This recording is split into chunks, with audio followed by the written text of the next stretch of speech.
Order, please. Gio is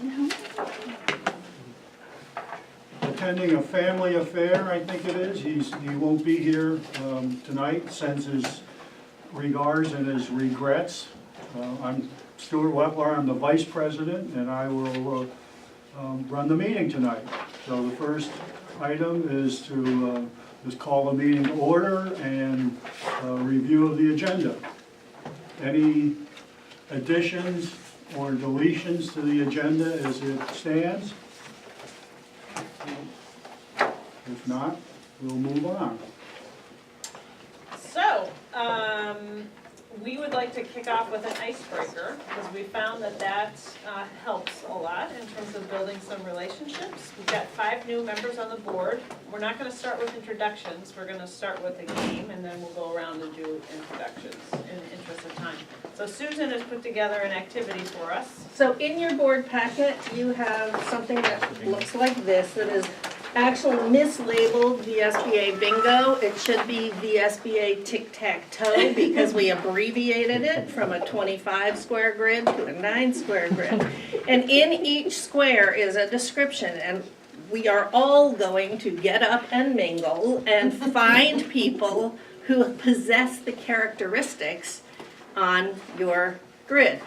The first person to go 3 in a row, up and down, diagonal or across, wins. We have no prizes. So winning is a dubious distinction. Own reward. But winning is its own reward. That is true. Thank you, Emily.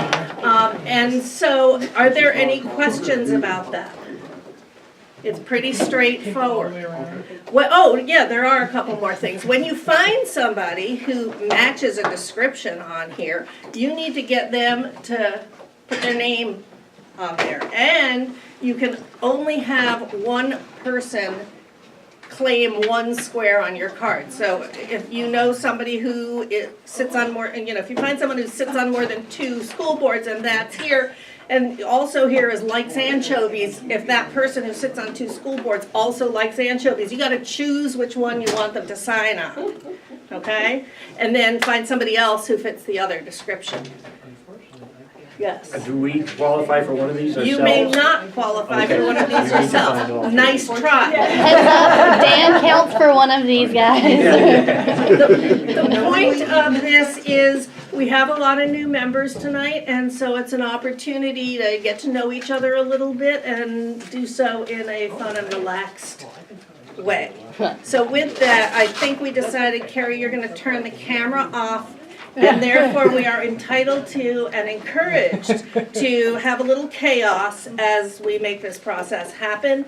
And we'll give it 15 minutes because we want to bring it back together. Or whoever wins. Or whoever wins. Right. All right, thank you all.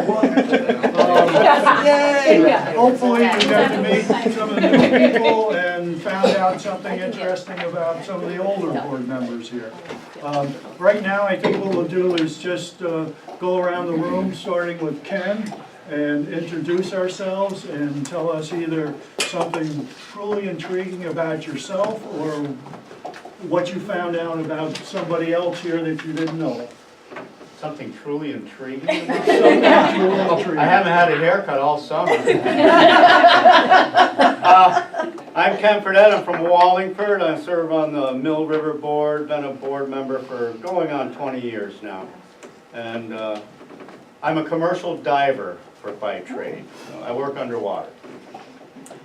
Just so everyone is aware, we tape our Don't say something embarrassing. some intriguing things. We're now back on tape. PG-13. Yeah. We didn't say that before, right? Clarence? Clarence Haynes, I'm a school board member from Middletown Springs, Vermont, Rutland County representative. I serve on, right at the moment with the transition, 3 different school boards. I chair. I chair all 3 of them. And I serve on 4 boards, if that's humanly possible.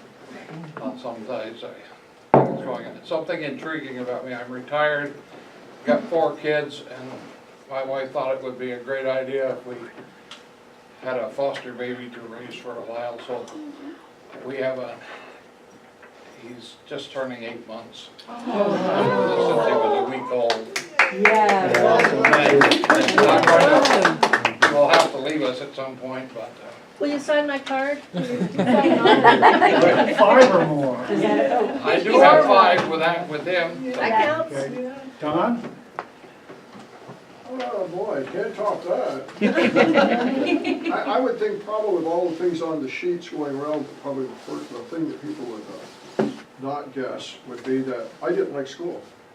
I probably was a first known runaway in Orleans County as a first grader. But I didn't like school. I was the oldest child, and I was the oldest grandchild. And I had a bachelor uncle, so I did a lot of fun stuff starting when I was about 4 years old, because they had a gravel business, they had all kinds of heavy equipment. This is back in the late 40s. And so as a kid, my life was get up, maybe go on a gravel truck, maybe ride a bulldozer, do all those fun things. And then my mother kept telling me, as we drive by this big building, you're going there someday. I don't know if it was a prison or what. It was a school. It was a school. It was back in the days when we had a lunch hour. So at that time, even though I eventually moved to the farm when I was quite young, at that time we lived in the village. And we'd go to school in the morning, and at noon, the bell rang, and that says, if you're in the village, go home. If not, you stay at school and eat whatever you brought until winter time, hot lunch. And at 1 o'clock, the bell rang, and you were supposed to be back in your classroom. So I would go to school in the morning. One of my parents usually dropped me off, and I'd stay there in the morning. I'd go home at noontime, and then I would not go back to school. Because I knew where there were 2 gravel pits where my uncle or grandfather would be in the vicinity, or all the other guys who knew me. And so I would either jump on a truck, or I would play around with my toys that I had left there. And when the school really was good with this, because they rang the bell at 3 o'clock. So when the bell rang at 3, if I was on the truck somewhere, I'd say to my uncle, I need to go home. Or I would, in the village, I'd walk home. And I got away with it for about a month or more. And then at the first open house, the teacher said to my mother, is little Donald having a hard time adjusting to school? And my mother said, I don't think so. Well, is he tired? Because my mother said, I don't know. My mother was an officer of the PTA, had to be inquisitive. And she said, well, you know, about 2 or 3 days a week, he doesn't come back in the afternoon. Time out. So my mother said, you're going back to school, and you're going to stay there until you get out of college. And you know what? I've been involved with school every year since 70 years now. I've been on a school board or school. So running away from school isn't all bad.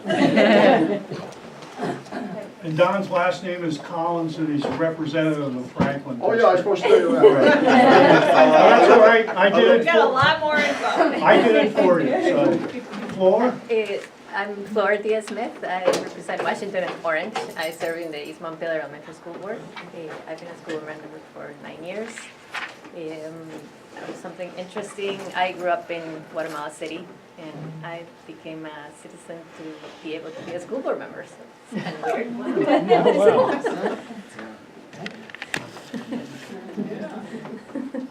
Lucas? Cool. Lucas Barrett. I'm the a board member at Bradford Elementary School, and I chair the Orange East Supervisory Union. I'm a past business manager. That was how I first got involved in the schools in Vermont, and I'm a 3rd generation school board member. My mother and my grandmother both served for about 7 years each in schools down when I was growing up. Not my grandmother when I was growing up, my mother when I was growing up, but my grandmother before then. Something more interesting about me, my trade, I'm an accountant and an auditor, which isn't, I'm a very atypical accountant and auditor because my passion is actually art. I'm an artist and amateur artist and calligrapher. I enjoy practicing handwriting and doing pen and ink drawings. Thank you.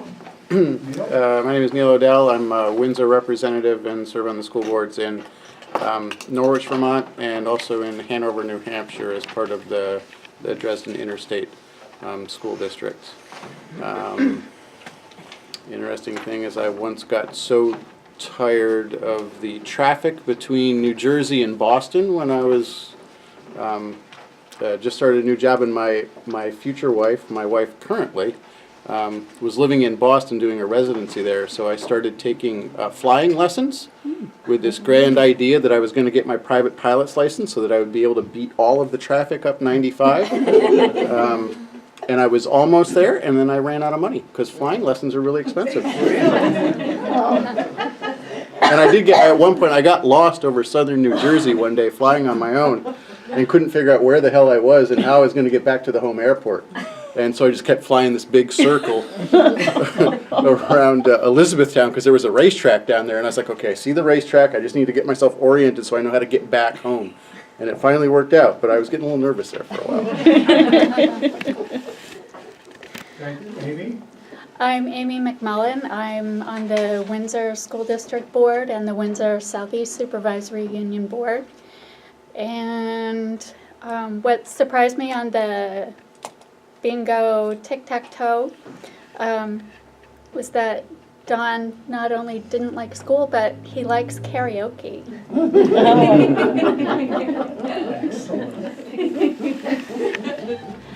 I'm Carrie, the Director of Operations at VSBA, and I didn't play the game because I was preparing for something for the meeting, so. You wouldn't have fit in on my card, Carrie. No. Because you hate cold weather?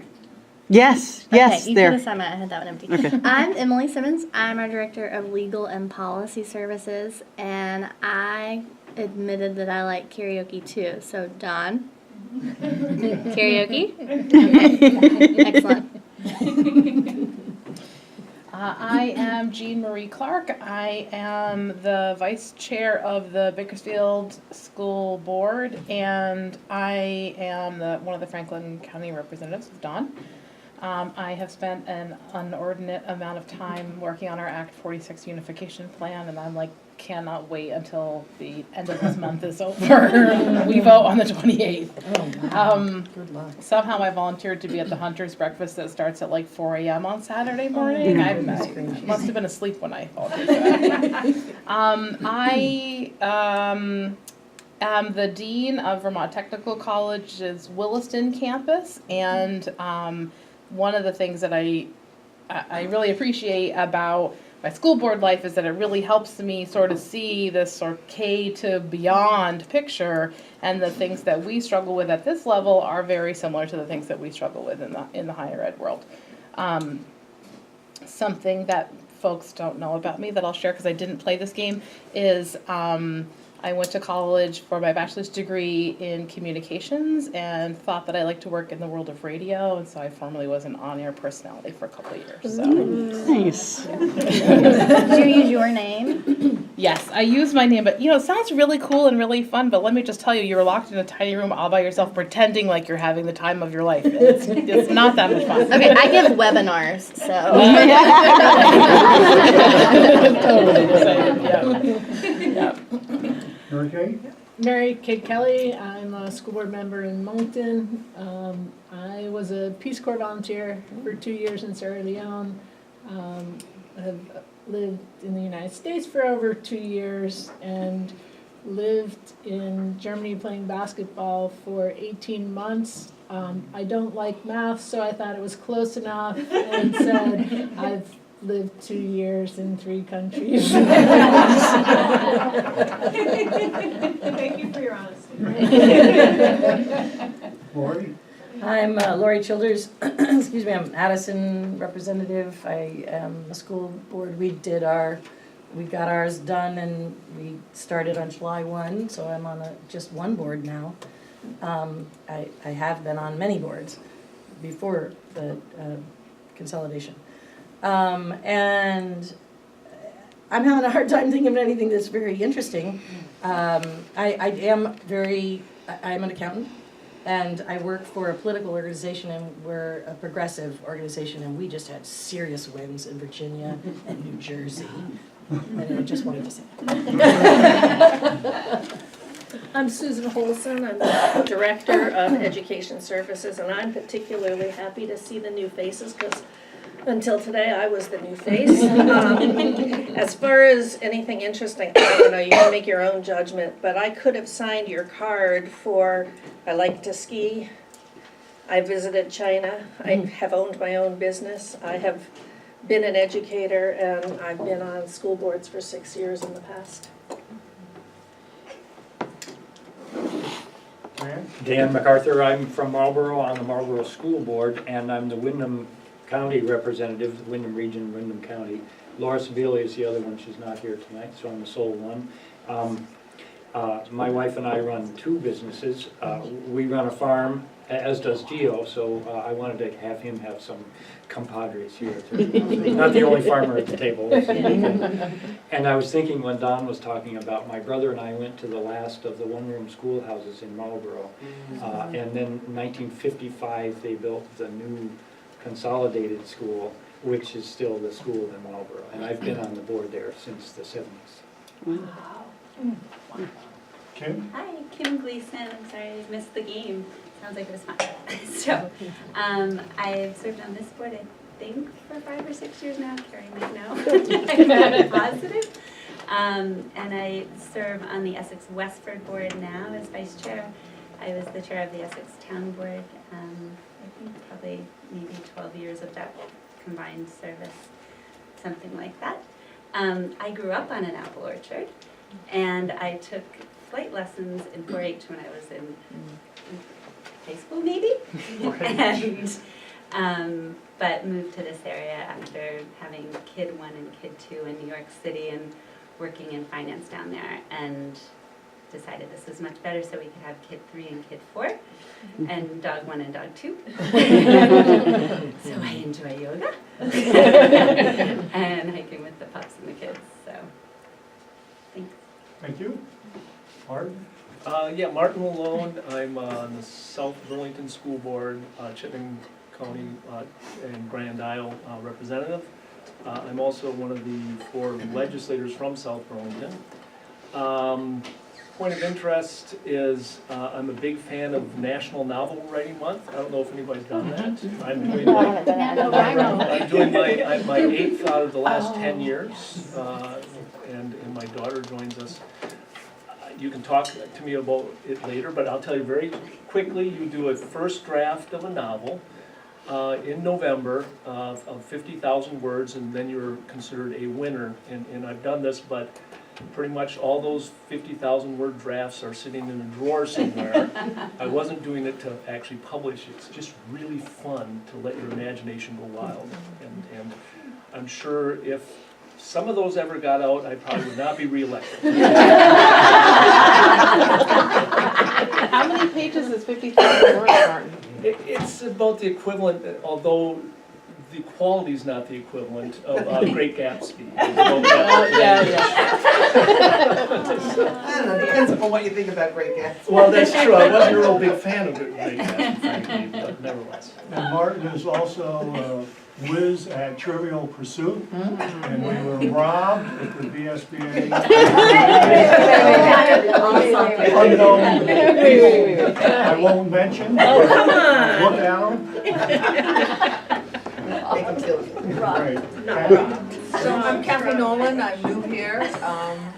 I'm also new to the Newport City Elementary Board, which is one of my boards, and I'm also on the North Country Supervisory Union Board. So when I introduce myself at the Newport City Board, I say, I'm the newest member here, but I'm not the youngest. I'm Celeste Grell, I'm from Sutton. I'm on the Sutton School Board, the Caledonian North Supervisory Union Board, and on the New Kingdom East Supervisory District Board. So we've had a very interesting year.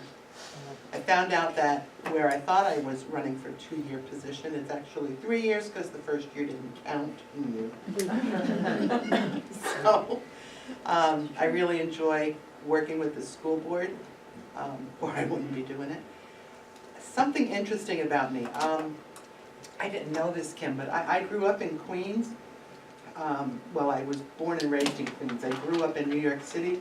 I went to high school on West 42nd Street and 8th Avenue, which was a very interesting place to grow up. I'll tell you that. It was the red light district, right across from the Port Authority.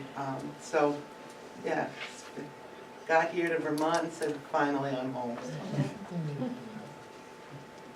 Amy LaRue, I'm from Irisburg. I've served on the Irisburg School Board since I think 2001. Chair that board, chair the Orleans Central Supervisory Union Board, chaired a couple rounds of Act 46 committees. Yeah, pretty much my life. Anything intrigues you?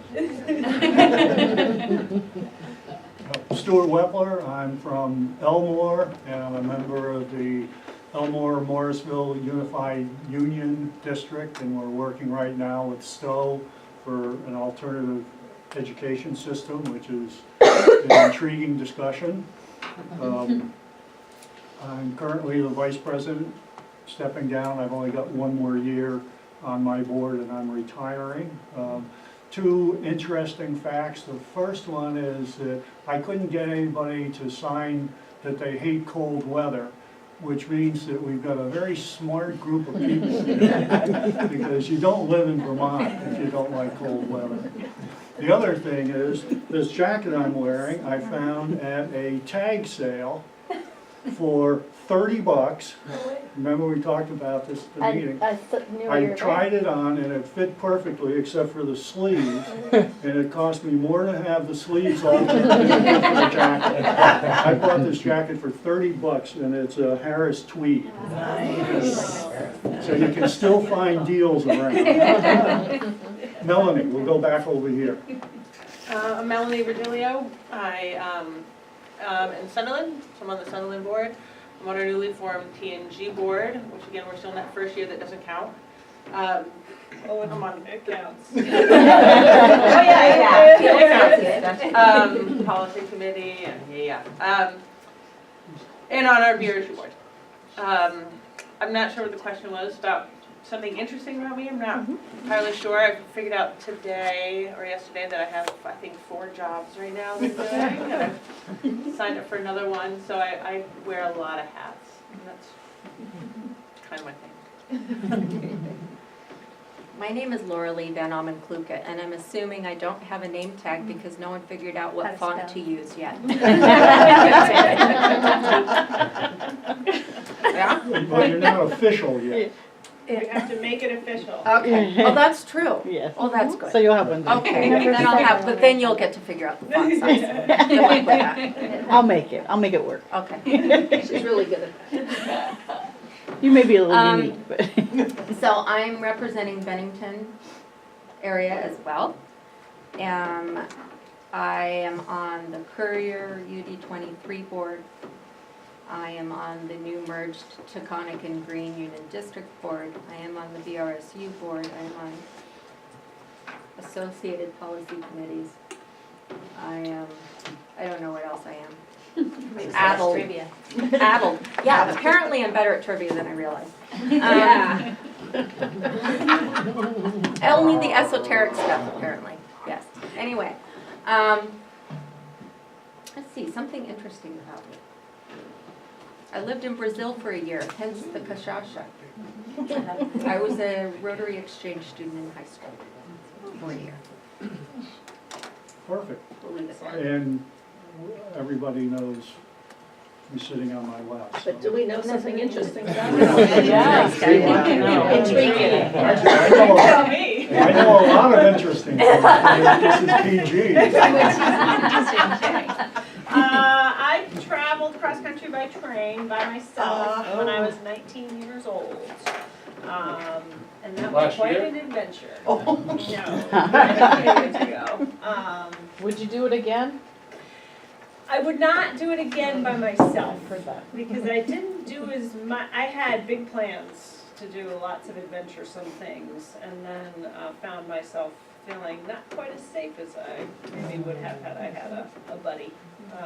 So I've done travel by train in Europe, and it's just there's a different community there than there is in the States. So Feels different there. yeah. Anyway, That's something new about me. I have a great video of her and Steve Dale doing karaoke. Oh, Yes, hidden in the archives.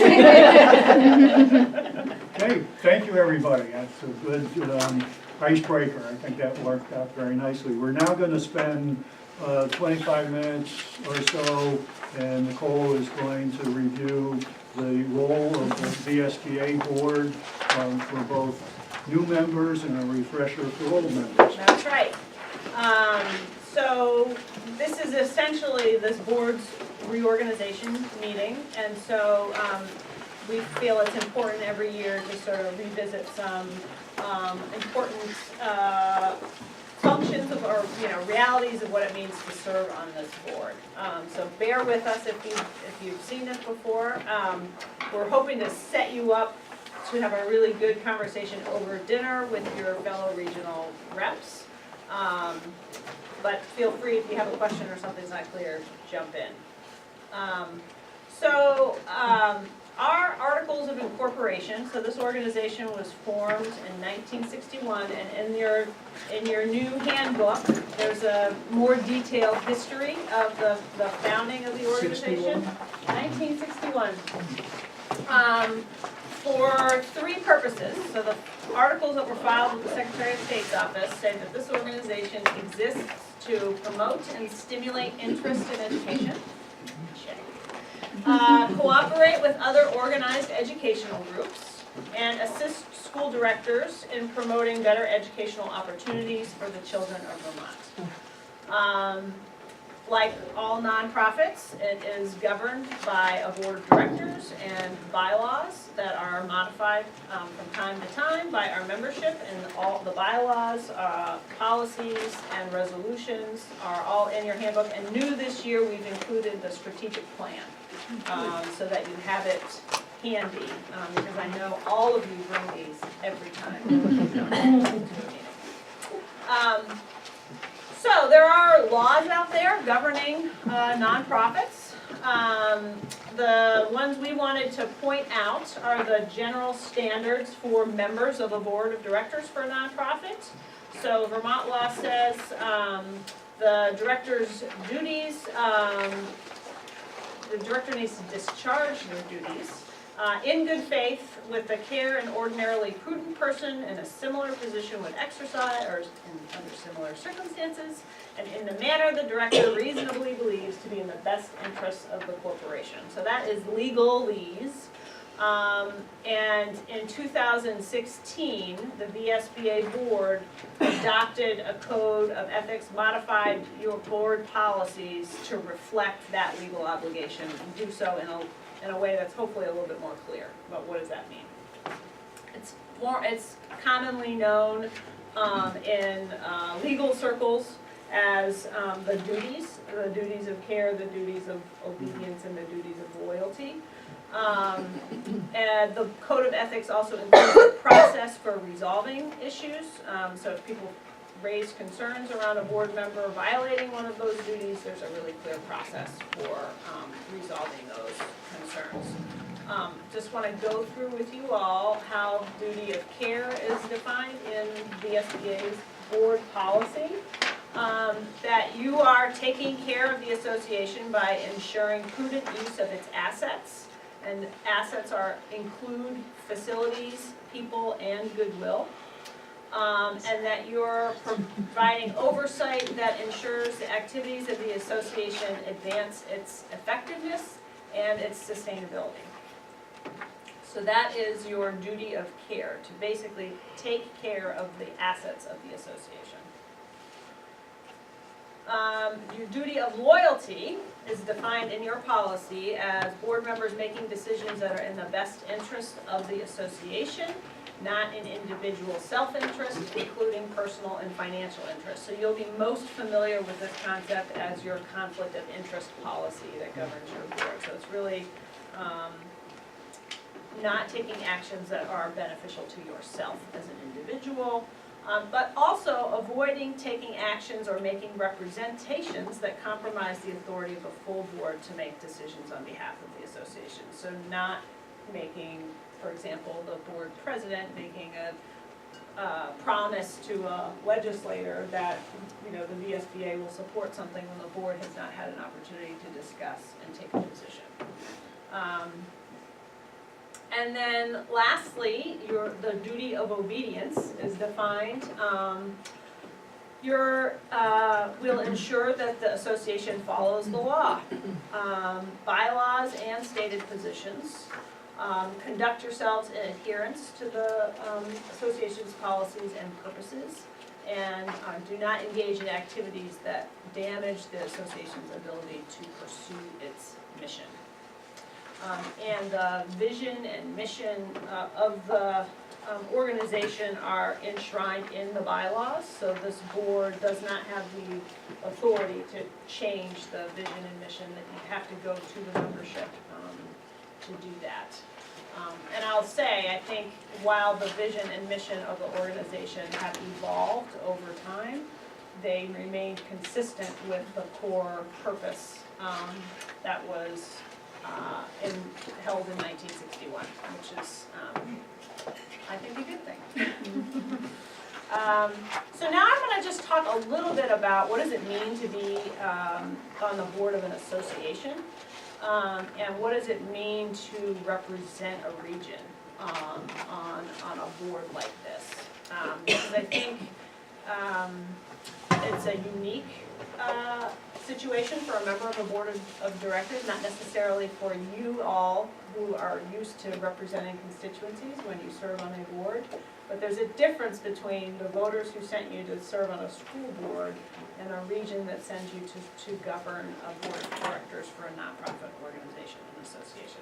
So I've borrowed some of these slides from a presenter or expert in organizational development called Glenn Tecker. He's presented at a lot of National School Boards Association conferences, and I found him really helpful in sort of laying out some of the issues that arise with association governance. So his definition of an association, I think, works for our purposes. It's people who come together on their own voluntarily. They don't have to be a member of the association to solve common problems, meet common needs, and accomplish goals. We have, as you know, maybe you don't know, we have 11 regions, and 2 representatives are elected from each region every fall during the regional meetings. So when you have a representative governance model, the question arises, I think, both from the people that send you here and for yourselves, whose interests do you represent when you're sitting around the table? The region that sent you, or the association as an organization? And I think it's both, but, and how that works, that's the tricky part, right? So I think our members have greater trust in this organization when they understand the function and the role that the board plays and their regional representatives play. And I think that can happen when you all understand the difference between being representative for versus being representative of. So I'm going to just talk through that, and as I said, this is his concept, but I do think it works. So if you believe, or if a board member believes they are representative for, you are seeing yourself as the elected representative of a specific constituency. So you would come to the table and voice the interests of that constituency and vote only on behalf of that constituency's interests. If you view your role as representative of, that means you see your job here as ensuring that the perspectives of the constituencies that you know best, that you represent, the region that you come from, are on the table as part of the discussion, and are, the only way you can do that well is if you have a good sense of where your region is at or what your constituency values, so that you're coming to the table making sure that those opinions and perspectives are part of the discussion and ultimately voting on behalf of the overall interests of the organization. So you're doing your best to ensure the perspective is informed, or the discussion is informed, but you're also listening to the perspectives that have been offered around the table and are voting in a manner that is, you believe is in the best interest of the organization, rather than I'm here to just represent the region. Does anyone have any questions about that?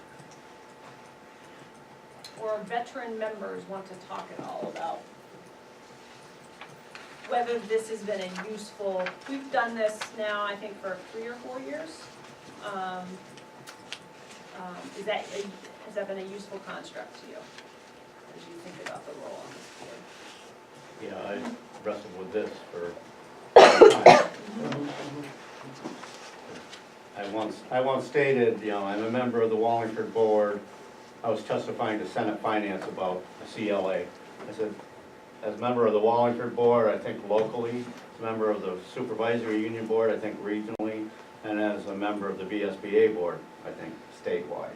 Right. And you gotta, it's difficult to delineate those sometimes. It is. So this is a very good concept. Anybody else? I gotta just say, it brings us to the table with the information that we bring and the experiences we bring to the table, but it also calls upon us to really listen and understand different viewpoints from different parts of the state, to really incorporate all of that as part of our responsibility as a board member in the body of work that gets moved forward by the VSBA.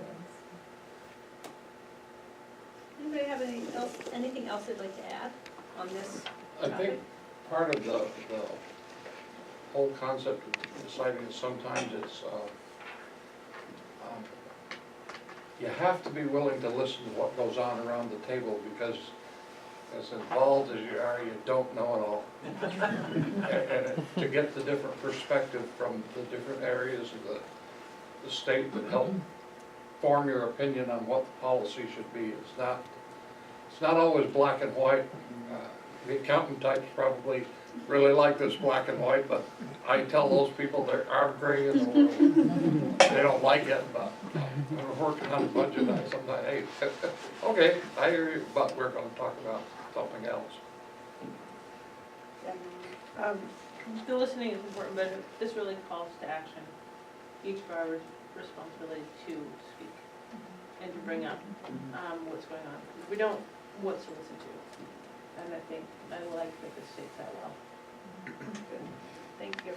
So, yeah, go ahead. I'm going to just move one step further to part of what we're going to be discussing at the dinner time, which is the outreach plans. And I think it's very important that the representatives here understand that they're representing their school boards in their districts, and it is very important that you have this outreach program, because you may have a personal opinion on something, but you're not here for your personal opinion, you're here to represent your districts. And so it's important to gather that information, come back to this board and articulately state your case, and then we look at it from a statewide perspective at the end of that.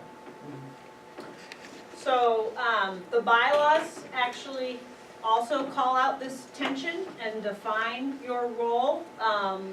First and foremost, the board's responsible for oversight of the organization. That is why we have a board of directors. So your job is to assure that we have a clear vision, goals, and that we're meeting our mission, fiscally sound, and are connected with the membership. Your other job is to develop a liaison relationship with the boards in your area and promote board involvement in association activities and services, and also create some mechanism to receive input. So it's a two-way channel of communication that you're going to spend some time talking with each other tonight. I guess I jumped the gun Not a there, way to do didn't that. I? That's all right. That's all right. So when we talk about regional representative communications, and Emily, correct me if I'm wrong, I think some of this is in board policy. Yes, in our The policies. top two. So Carrie, I believe, has sent you all now at this point, email. So what we've decided to do this year, and we hope it's more useful, is to create a Google spreadsheet that is shared with the 2 regional reps and me. So we're the only three, and Carrie, I suppose, that can access that spreadsheet. You'll then have the email addresses electronically, so you can copy and paste them a little bit more easily. And rather than have Carrie remember to give you your new list, as changes to that list happen, she'll just make them on the spreadsheet and it will automatically correct itself. I'll update it a couple She'll times a update month. it, yeah, it's not gonna be a weekly basis, but Carrie gets notified by secretaries of changes in boards, and so she'll make those changes in your spreadsheet. So you can assume that it is the most up-to-date information that we have. Do they have editing privileges? No. No, so They can copy and we've paste not given you editing privileges, but if you, because we don't want something to happen that you inadvertently delete all the, or whatever. If you become aware of an email address that's not working, if you're getting emails bounce back to you, or a change, please let Carrie know and she'll make the change in the spreadsheet. So we used to do just board chairs. Some folks raised concerns that now that we have fewer chairs, that's even fewer people that would be getting communications from you all. So you have all the email addresses of all board members in your region. So we ask that you use those wisely because, and strategically, because some folks, you'll recall our member survey, mostly think we send the right amount of communications. But if they're getting constant emails from the VSBA, we run the risk of having people unsubscribe or say, take me off your list, it's too much. So really work together with your regional rep around how the frequency of the communications and what you're putting out there. Our policies require board members to copy the executive director and the president on all regional communications, and that's because if I get questions or calls to the office and I have no idea what somebody's talking about, that doesn't look good. And same with Gio or the president. Yeah. Is it possible to find out who already subscribes to you guys versus who doesn't? Because I know I've been trying to forward on the information I get to the reps, right? Mm-hmm. But then I'll get every once in a while, oh, I already subscribe, or they'll tell me later in a meeting like that they're getting double emails, right? So taking that list and knowing. So there's no subscription process that Okay. we send emails to everybody. So you can assume that if we've sent out a VSBA update that's got our nice logo, that it's gone to all the emails that you have. They can unsubscribe from MailChimp if they don't want to get our information anymore. There are a few, probably 5 or 6 board members across the state that That have unsubscribed. unsubscribed. But I don't know if that's the what that default means. is they get the email. By default. Good, I didn't understand that. So I have totally been doubling up on it. Great. But sometimes we'll ask you to do that. Yeah. So if it's really important, we've sent this, we did it, I think, with the member survey, right? Like, we sent this big email out, it means more if you forward it with a personal note, want to make sure you saw this is really critical. So there are times, I think, when it's useful, but, and you can always call us and ask, who did this go to, or whatever. But generally speaking, the email addresses that you have received all of our standard communications. Okay. So we're going to ask you tonight, as you sit with each other, to send out an introduction email. We realized over the retreat this year that we need to create some actual time and space for you all to do this work. So if you don't have a device to do it, or feel like you want some more time to really think through what the message is going to be, it's not like we're not going to not let you leave the room tonight. But we wanted to create the space and the expectation that you're going to use the month of November, this meeting, as an opportunity to introduce yourselves as the rep to the region, and that you can cite some of the what you're planning to do based on what you talked about tonight. So, one thought as you talk about what your plan might be for ongoing communications and outreach is that January is School Board Appreciation Month. So in the past, we've really tried to, from this office, coordinate some activities, but I think that might be a sort of a point in time for you to aim for as a time when it might be nice for folks in your region to get an email from you all. That's just something to keep in the back of your mind. The last thing I'll say before we go to dinner, which is waiting for us, is board member staff communications. This is not in policy anywhere, but there have been many discussions over time around how do you manage this. So the board is I report to the board, and then all staff report to me. So if you have a request for staff to perform work that's outside of, you've got a staff person that's been assigned to support a committee, and it's work that's been assigned by the board, or been assigned by me, then it really should be raised at a board meeting as, here's a project, or here's something I'd like to ask staff to work on. If it's clearly within, this is the work we're doing, that's something different. But if it's a new project or a new thing you're interested in having staff do, our preference would be that get talked about by the board. And if you're going to email staff about, something, just copy me, just so I can be informed on, and follow up sometimes, to make sure that nothing's being lost.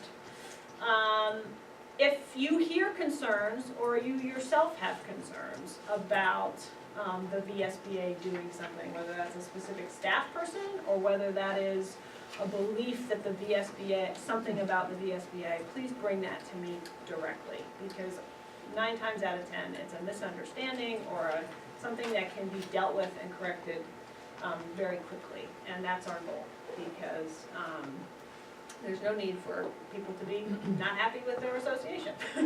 So please bring it to me, or the president, if it's a concern about me and you feel more comfortable talking to the board president about that, please do that, because we're all about nipping stuff in the bud so we can do the work we need to do. Any questions? Sorry, I totally should have caught this when I looked at these earlier, Nicole. BCCing people with regional communications. Thank you. And also, I just want to be abundantly clear, especially for new board members. Nicole, you're not on this slide talking about supports that any school board member would get from the VSBA. Like if you have a legal question for me for your board work. No, this is as you're in your role as a VSBA board member. If you have a thought about something the VSBA could do or should do, that's what I'm talking about. If it's, we get calls from all of you a lot. Brainstorming board issue, basically in your role as a school board member, that these are really intended to apply to you in your role as a VSBA board member. And yes, regional communications, and we do have a reminder at the top of your shared spreadsheet to BCC. But if you're going to be copying and pasting all these email addresses, do it in the BCC line, because if all it takes is 1 or 2 people to reply all, and you've now put all the board members in your region in violation of the open meeting law. So we want, it's, because the VSBA does so much work trying to make sure people are clear about the open meeting law, we really don't want members of our board facilitating violations, even if it's unwittingly. So can you just explain that a little bit, because I don't know exactly what you're talking about. I don't know exactly how to do it. Yes, so when you go to send an email, there's usually a to line and then a CC/BCC. Yeah. So if you just click on that, anything Right, other than a another two, box opens another up. box will open up and you can just copy and paste all the email addresses into the BCC line. And what that means is when they receive it, they won't see everyone it went to. They'll just, And And when they reply, it will all. just to me. They'll just, Yes. yeah. Yes. You need to put somebody in the actual two line. That's right. Yourself. I think you do need to put somebody in the Yes. two line. It depends on your You should browser. put either yourself or your fellow regional rep.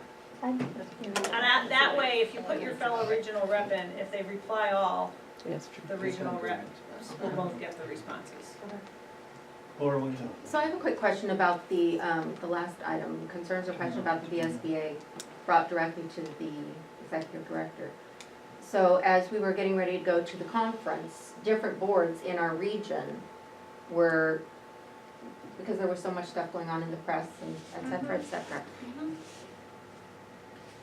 Even if it hasn't been brought to us individually as a representative of the VSBA, it seems like, to me, that's still our due diligence to make sure that you're made aware of it. Yeah, In the so, best interest of the organization. yes, thank you. So I have had, we don't subscribe to all the newspapers in the state. I'll get Right. alerts from time to time, but it's very helpful if you're seeing, stuff in the media or an email that's going around to just pass it on. Not sure if you're aware of this, and then there are some things, I'm not gonna address every Well, no. commentary, but it's very useful if board members keep us informed in sort of the conversation that's happening in the region. Thank you. Thanks.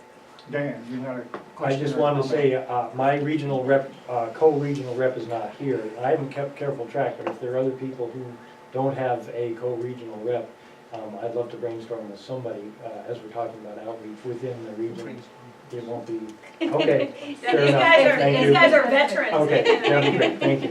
What I do is I have her. And since you're here, that's probably you. So I think, Yeah, we'll pass it on.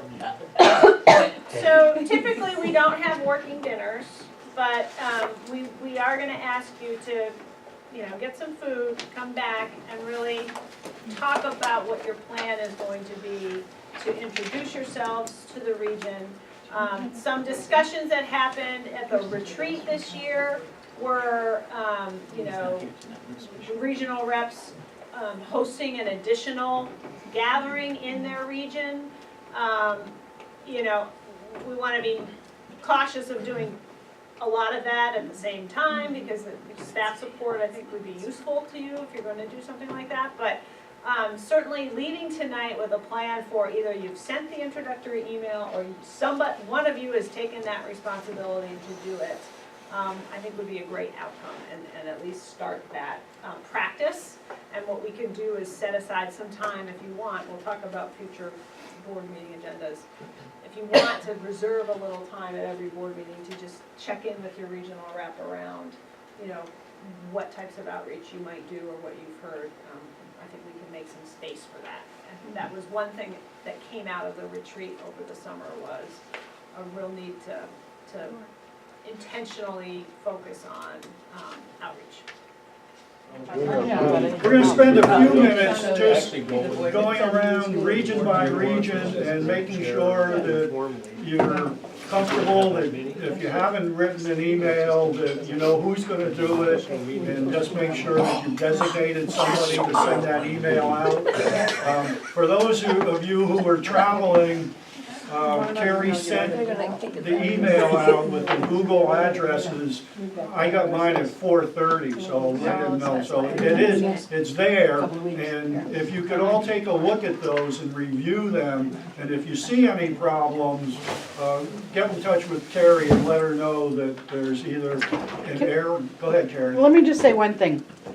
Don't be shocked when you send an email that you're gonna get at least one back. Every single time I send an email, because I send it to 1,700 people, I get 10 to 15 back. So, don't be surprised if you do. Just forward it to me so I know, so I can, check with the people that I need to check with. Can I ask a question, and maybe this is kind of a, I don't know what's the question. You give me this list, I'm gonna make myself a little group that I'm just gonna go type in, it says regional chairs, and that's what I always do. So when I go to type an email, I type regional chairs. I know what it is. I don't ever edit it. I would rather never have to go back to this. It's gonna change constantly. So- I have about 250 board members a year that change. About 175 of those are not during town meeting day. So that's why every month, at least once a month, probably twice a month, I'll update the spreadsheet because it will constantly change. Is it possible to like get a note that says, hey, this was updated? Do you know if that's a preference that we could set in I Google? think it is. I believe it is. Yes. You can Yes. definitely set it. Yes. You can It'll say there's been changes made. Okay. I'll set that. Cool. That would be, Carrie will set a notification for every spreadsheet so that you know if changes have been made. So if you have some system that you've devised, you've got the email addresses in, you know, you need to dump those and import the new ones. Okay. That's really helpful. And I think I can even set it to highlight what's changed. But I'm not sure. I'm gonna check on it. You may have to manually do it. Could you just put a revision date on it? So when we look at the spreadsheet. Yes, I will do that on the top. I actually then was, everybody would know whether it's been as I was changed sitting and they here did show earlier, I through. was thinking about doing that. I will do that. Kim, you have a, Yeah, Carrie, I don't know if it's unique to this spreadsheet, but we have some legacy board members on here for districts that unified effective this past summer. My suspicion is that those I haven't taken them definitely off have yet. popped back, right? So. Yes, I have been diligently working on getting the new boards in, which there were a lot of new boards, so I haven't necessarily taken all the old ones out. So I'll work on if it. the implementation date for our region, that's relevant, has passed, then I presume those other board members, just as my old board. The SU was hasn't like, why did I notified get to see them? So, Yep. so okay, that's the perfect. task for individual representatives to review And your let me know. individual list and get back to Carrie so that we have a point of reference where it should be all correct. Let's go around the room for, if you didn't have a cohort for a representative, just you by default are gonna be sending out the message. You're the so- responsible party. Right. Ken, you? Clarence, what did you come up with? Clarence brilliantly suggested that he put something together and send it to me. See what I think about it. Because he's my. That's a man that likes to delegate. I said, well, Ken, you wanna handle this? And he says, well, I think it'd be a good job for you. So when we've got each other cross-nominated, you know, he spoke first, so I guess I get to do it. But he's gonna have to concur with it. We'll work together. That's how it'll work. Do you have a time frame for that, gentlemen? It should be soon because I am currently sort of unemployed because of the water levels. Oh, When I go back, I'm back to 12 days. You okay, know, so so it's like, ASAP, yeah. thank you. And you're sending copies of this to Nicole, right? NGO. NGO, okay? Are we gonna give them a special Melanie, are your group's under control? Yeah, we're in control. We got a plan to write an email soon. Send it. We didn't get anywhere with yes. But I want to throw out, like, I'm totally down with getting some, I'm interested in hearing what people have to say about, not just emails, but does anybody else go to, if you don't mind me asking real quick, does anybody else go to the other supervisory union board meetings that they're not parts of as regional reps? We tried that last year, we went to 3, and it was, before we went to, I went to Harvard and to Montpelier, and I forget, Clifton went to another, but I can't remember, he went to I can't remember which one he went, and it was, at least for me, it was informative, and I think I talked to you guys about it, you know, like, especially from Montpelier, there was a lot of feedback. A lot. But, and did you ask to be on the agenda to speak, or were you just there as an audience member? Oh, that day we were asked to speak, and Gio came to that meeting too, and then I went back to a subsequent meeting, and that, it was just listen, and if they had any concerns. Okay. Because, yeah, because we're both on the same SU. Right. So figuring out how to engage the other. We need to broaden our reach. Yeah, Right. how to create a broader reach. Right, and I think the same is true of Wyndham County, you and Laura are It the same is, same SU, SU, but we're, because of the geography, and because all of our high school kids go to Right, two of them Brattleboro, come up I to think I would be the natural one to deal with Southeast, and she would deal with Wilmington. So- Southeast and northeast, maybe. Yeah, I mean, those are, and I know everybody on my boards anyway, so anyway, we'll divvy it up in such a way that we're not duplicating efforts. Can I just ask a question, Kim, when you just said about the merger dates, I just looked at your region and I'm looking at it now, and it's Essex Westford's on there, Essex is not on there, and Westford's not on there. CVU That's- though, the Champlain Valley School District merged effective July 1/17, and we still have Charlotte, CVU, Huntingburg, Sheldon, St. George. Those boards still exist until December. Until December. Yeah, Just so part for of the it purpose maybe- of the audit? For or- 6 months after. Okay. Okay, let's do the specifics. There you here go. today. Okay. Floor, you guys all set over there? Yeah, we're. Oh, we are set. Did you write an email? We wrote an email and it is a gold star email. No, I never. You wanna share it out loud? You wanna hear it? No, we wanna hear it, you're either gonna kill us or Please you're send gonna. that to everybody. No, just the last part. Let us know you, because one problem is we never get, you know, you have to either call them to actually get feedback, so. So we haven't quite finished it. It's in draft form. So let us know if you, Understood. so I'm We're just gonna gonna- say the end of it. Because You just wanna do the end? All right, go ahead. Or you can do, let us know if you received this email by sending us an email back introducing yourselves or sharing what you. It's gonna go out Sarah, under on both your of your school board. names? Do what? It's gonna go out under both of your Yeah. names to the entire group? Perfect. Fantastic. We're Gold star. gonna give them back a special surprise gift they didn't In even know yet. January. Do we have a budget? Not just kidding. No, we're gonna do a free gift. It's gonna be a gift. Certificates and gift bags for all. No, I'm gonna find the funniest gif on the Reddit interwebs. Neil, can you do that one? Absolutely not. Good, we'll just pass it on then. You're all set? Yeah, we're good.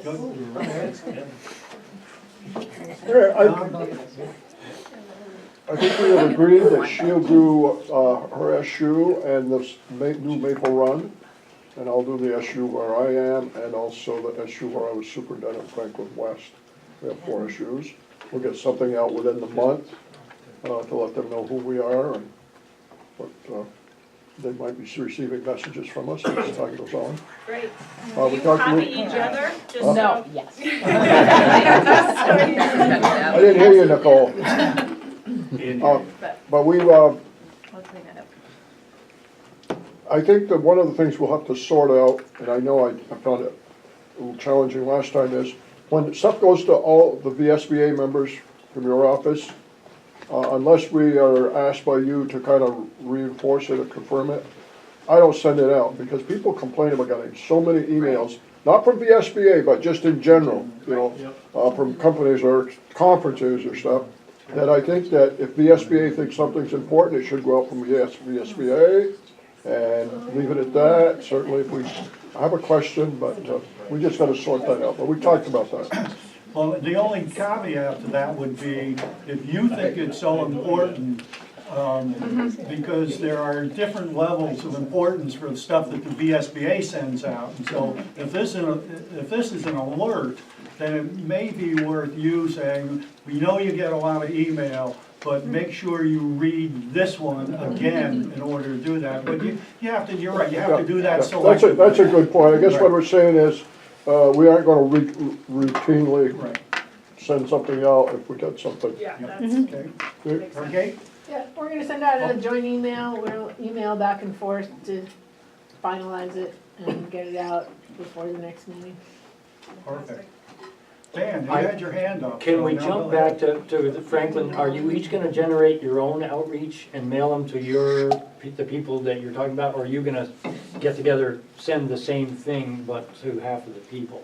You didn't get that far. We talked about maybe initially doing one, but last time around, of course, then Elaine left, I think, but we were doing our own. Right. I was contacting the people at that time because Jean Marie wasn't there, so I took that district and my district, and I contacted people in those 2 SUs. And then we went, I think after about 3 months, Elaine left the board, after I came on. So, but I don't care. I don't really have a preference. I just find that maybe that we should share, but I don't know. I don't feel strongly one way or another. We kind of broke it up to, like you said, like the people I know and the people he knows, so I think we're gonna have the same message in essence at the end of it. We'll probably work the bugs out of it and see. I also just wanted to repeat that, like, the board chair in Bakersfield is not an email guy. So I think the fact that we'll include all the board, I think that's really helpful, because if we're really relying on those board chairs, I just know that is not happening in my world, so. Yeah. Last year, I think I had 2 or 3 that didn't do email, so I called them, and some of them, one of them wife led, but it was an experience. Kim, Mark? Did Dan have anything else to add? No, that was perfect, no, I No, he think was- this, yeah. He was linked in with them. He's flying solo tonight. Right. I have lots of ideas, but I defer to her. We will definitely reach out and introduce ourselves. I think Martin just suggested that maybe whether we're visiting their board meetings or reaching out and being intentional with a phone call, or maybe can we connect for coffee with the chairs of the boards? There's 10 in our district, so we would definitely split. And that would mean 4 each. I mean, no, So- because we are representing different boards. So that really wouldn't be difficult, or I do like the idea of figuring out if there's time, a little bit of time on their agenda, if they felt that would be helpful to them. I do think I would want us to think about what message we're bringing, and if we find that there are timely matters coming up, maybe the ratios thing, or something that we could gather information regarding challenges and offer something that we may have insight on, that would be helpful too. I think the idea of an interim regional gathering, I think, should be driven by whether or not they find it to be useful, and I don't know if we know yet what's going to come out of the healthcare group, the ratios conversations, so it might be to gather together. So maybe we want to put that. We did not write our email. We will. Oh, I'm gonna take that on. Yeah. So. Do you have time with your 50,000 words? Yeah, that's true.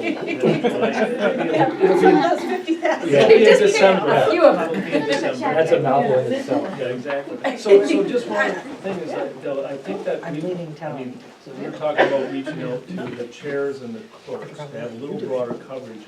But I don't know if people are planning on reaching out to all the board members, because unless we're pushing out some information to them, I think really the communication should be with the board and, the chair and clerk, because we're not representing individual board members at our level. We have to represent the board decisions, and I want to make that clear in our communication that, if they need to come to us as a board. Is that not true? I mean, if any individual members come and advocate something, I don't know if that's the board position, and that's what we're supposed to do.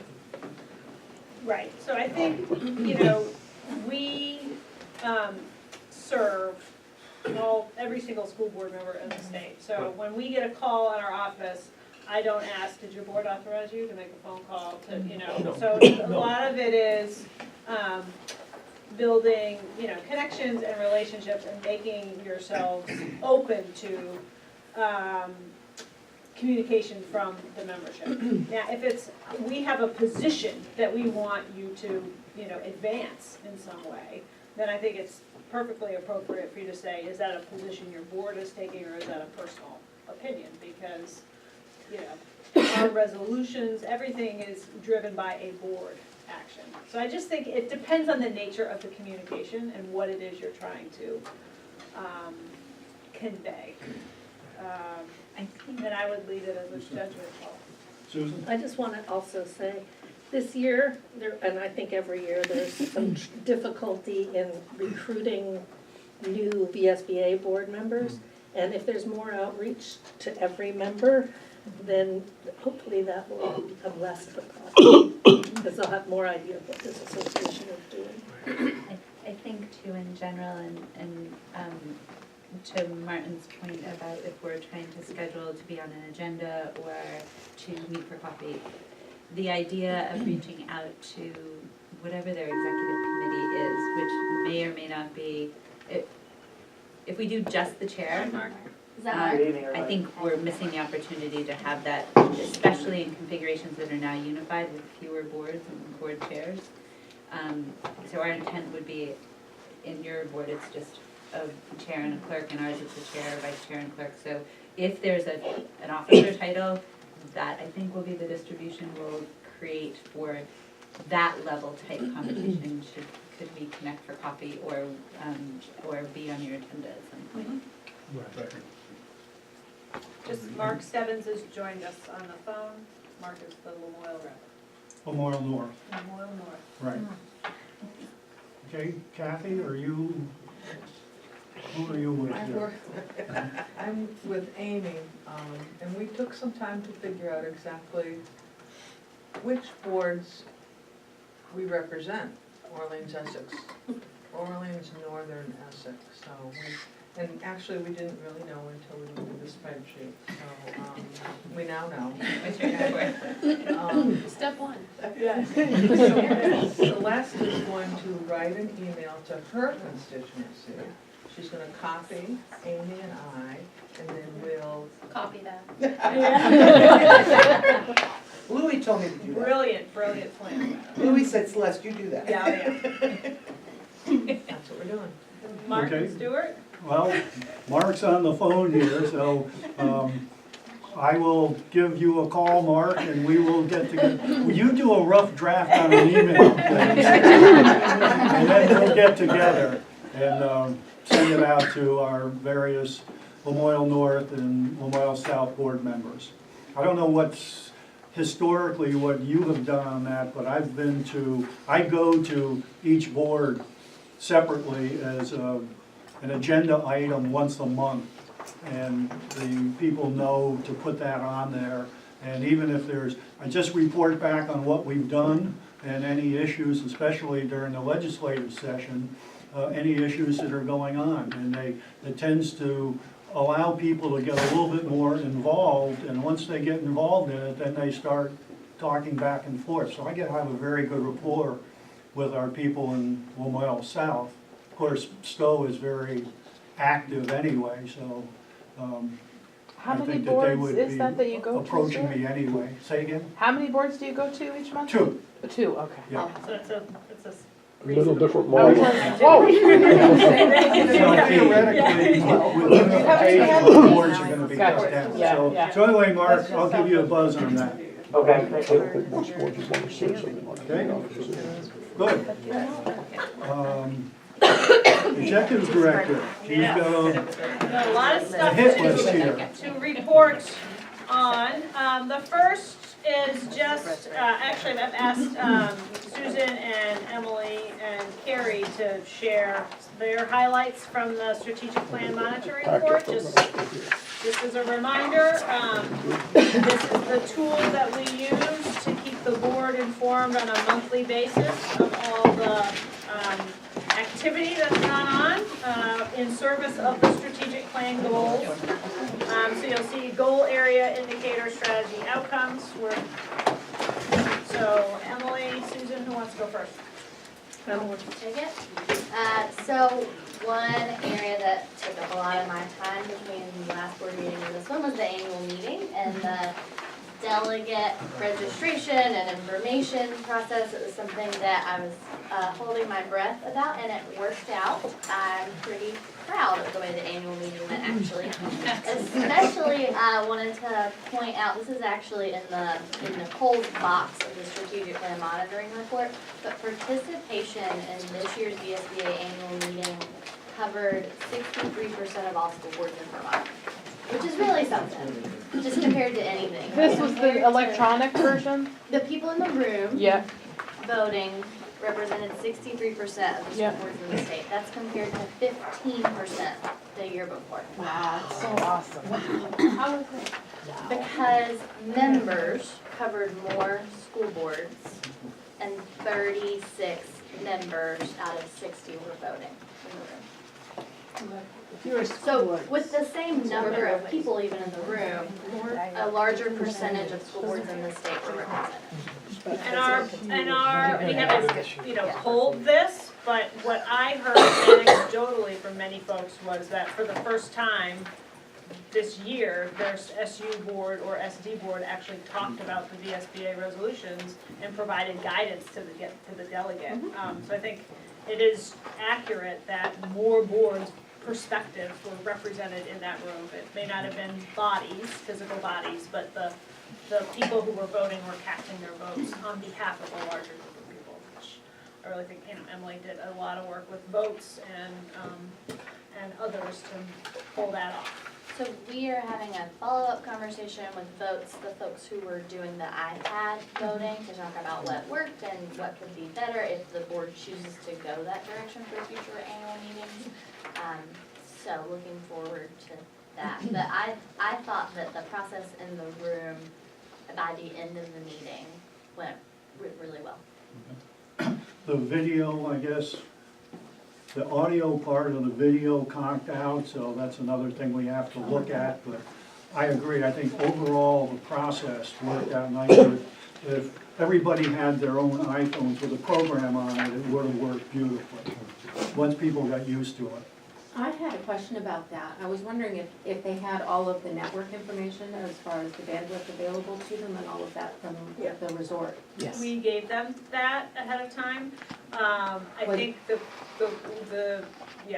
glitch came when everybody was voting at the same time and the live stream, if they did not have. So they didn't have enough bandwidth. That was what I was wondering, because it seemed They like it thought was they would, but glitches related to that kind of a situation. So they ended up actually pausing the live stream during the vote, because it was more important that the votes happen. Because the live stream was just a test of it.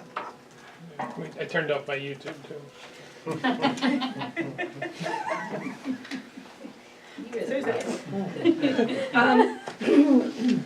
Well, my most time-consuming effort since the last meeting has been the 11.5-minute animated video that's now up on our website, which has received 199 hits in the first 24 hours that it's up, so I'm pretty excited about that.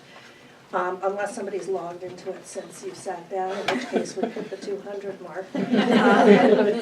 And the intent of the video and the accomplishment of it, according to those that we were using as sort of consultants along the way on the script and the actual implementation, is to provide you with a tool that not only helps board members understand the education funding formula, but also a tool that you can use with your communities. And they may have to see it a couple of times. I get that, because I started out to do a 5-minute video. It is really complicated, and you can only distill so far and still capture the whole truth of it. 206. 206. Yes. Thank you. I'm gonna sleep well tonight. So I hope that it is that tool for you. I hope it becomes that tool for you. If it's accompanied really by a fact sheet from the Department of Taxes, which is referenced in the video, and we're happy to provide you with that link if that is helpful, if you're going to use it with your communities in budget discussions, pre-planning, or trying to sell your budgets. So that's been the time-consuming one. And then I think Nicole's going to speak about the one that actually brought in some money. Oh, yes. Yes. Susan got thrown into the mix very quickly. Hard and fast. Carrie, do you have anything you'd like to point out? Just a couple of things. We had the audit, which was a little time consuming. Verbally, we had no issues, but we'll get the management letter and be able to show you on that. And the other thing that I started doing new this month was tracking all the hits on each page of our website, so we can see what people like to look at and what they find most useful. So that, and I'll put the highlights as I did in this each month, so that you can have an idea of what gets the most attention. That's it. Model policy page. Yeah, can I ask a question? Go ahead. Carrie, I looked for the agenda to this board meeting on the webpage. Is it on there somewhere? It's, Am I doing yeah, that? if you go to board, you go to About Us and the board. Yeah. And then, Biographies? no, it's under board, hang on one second. I think got- it's, there's a link above where the biographies are. There is, A link to agendas there is, and minutes. and I don't think I put the agenda up yet, actually. Yeah, so VSBA board, and then when you click on that, it says the board members generally meet the second Wednesday of the month. Information from past board meetings may be found here. And I usually put it up after the board meeting, I'll put up the agenda, the minutes, and I'll put the minutes from last month up, because the minutes from this month haven't been approved yet. Okay, but so if, like yesterday, I think I looked to see if I could find the agenda for today's meeting. You should have gotten it in your email. Did you get it in your email? No, I didn't get it in my email. Oh, so You we didn't sent get the an board email? packet out on Friday, so that's an Someone important referred to that, but reminder. I didn't. Important reminder that you have in your sheet, can I have that long sheet Oh, there? yes. Carrie was also gonna I was gonna mention that. ask you all to check the So, contact information we yes. have for you to make This, sure. this sheet, for this month is a draft sheet, because the elections will be at the end of this meeting, as well as, I need everyone to check their contact information, to be sure that's, and if there's any changes, please make the change and hand it to me, before you leave, and next month, you'll get that again, only it'll be completed with finalized information. And, that's kind of important, because a lot of people get, their board information on their board email address, but they don't check their board email unless they have a local board meeting.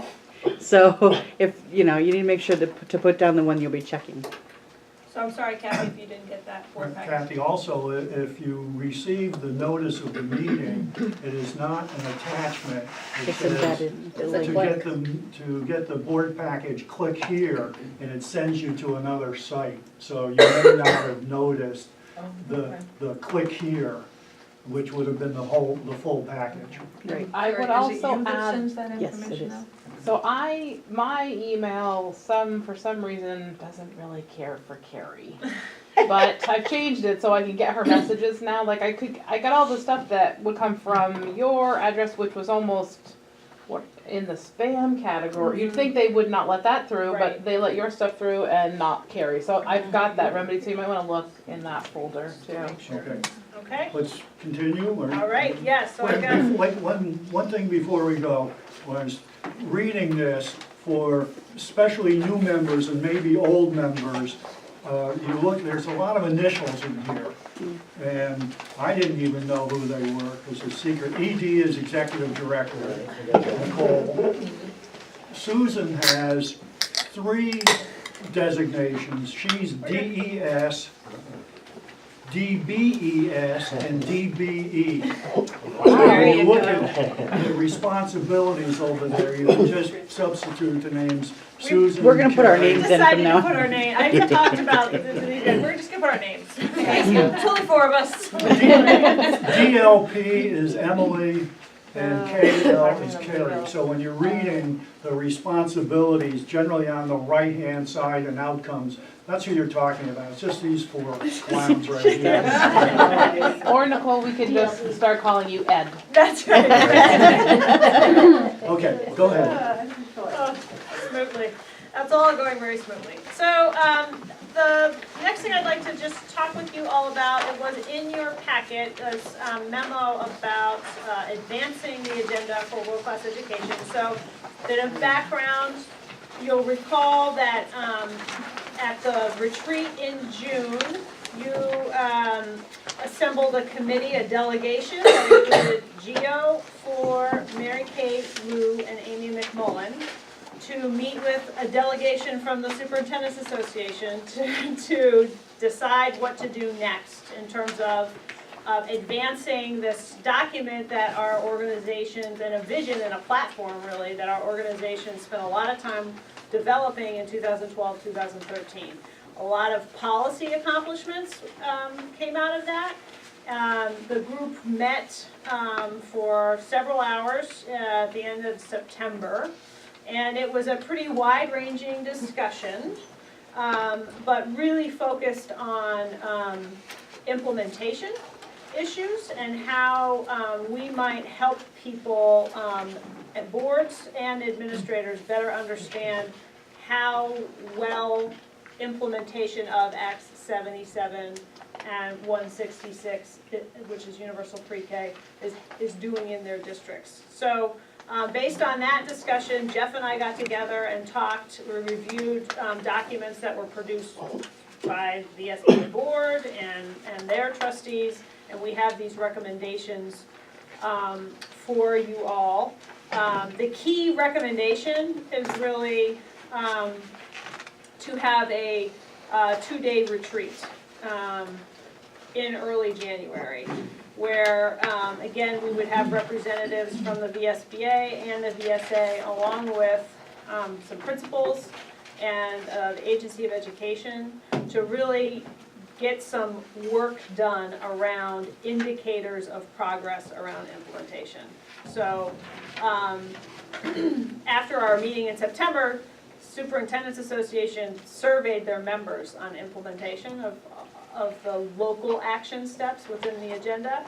And it was really apparent that everyone had different definitions of what it meant to be fully achieved. And in the absence of a rubric that says this is what fully achieved means, it's just like proficiency-based grading and performance-based assessment, right? You need to have clear examples. And so that's really our goal, is to get people in a room with a facilitator to help not necessarily emerge with here are the rubrics and a nice package, but to start to talk about what does it look like, and what is going to be useful for school boards, and what's going to be useful for administrators in implementing some of the really great initiatives that I think many people believe are important and will do good things, but it's not clear to what extent they're being implemented with fidelity or at all.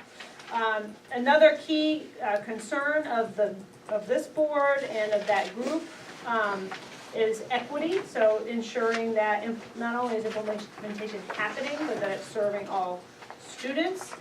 And one element of our strategic plan is developing a common definition of equity. So another goal and outcome for a retreat would be to get a working definition of equity that we could then sort of build out across the state. We want to take some time to have an initial discussion about the community engagement grant that I'm going to talk with you about in a few minutes, but that's an opportunity to really start to build some shared vision for what that will look like.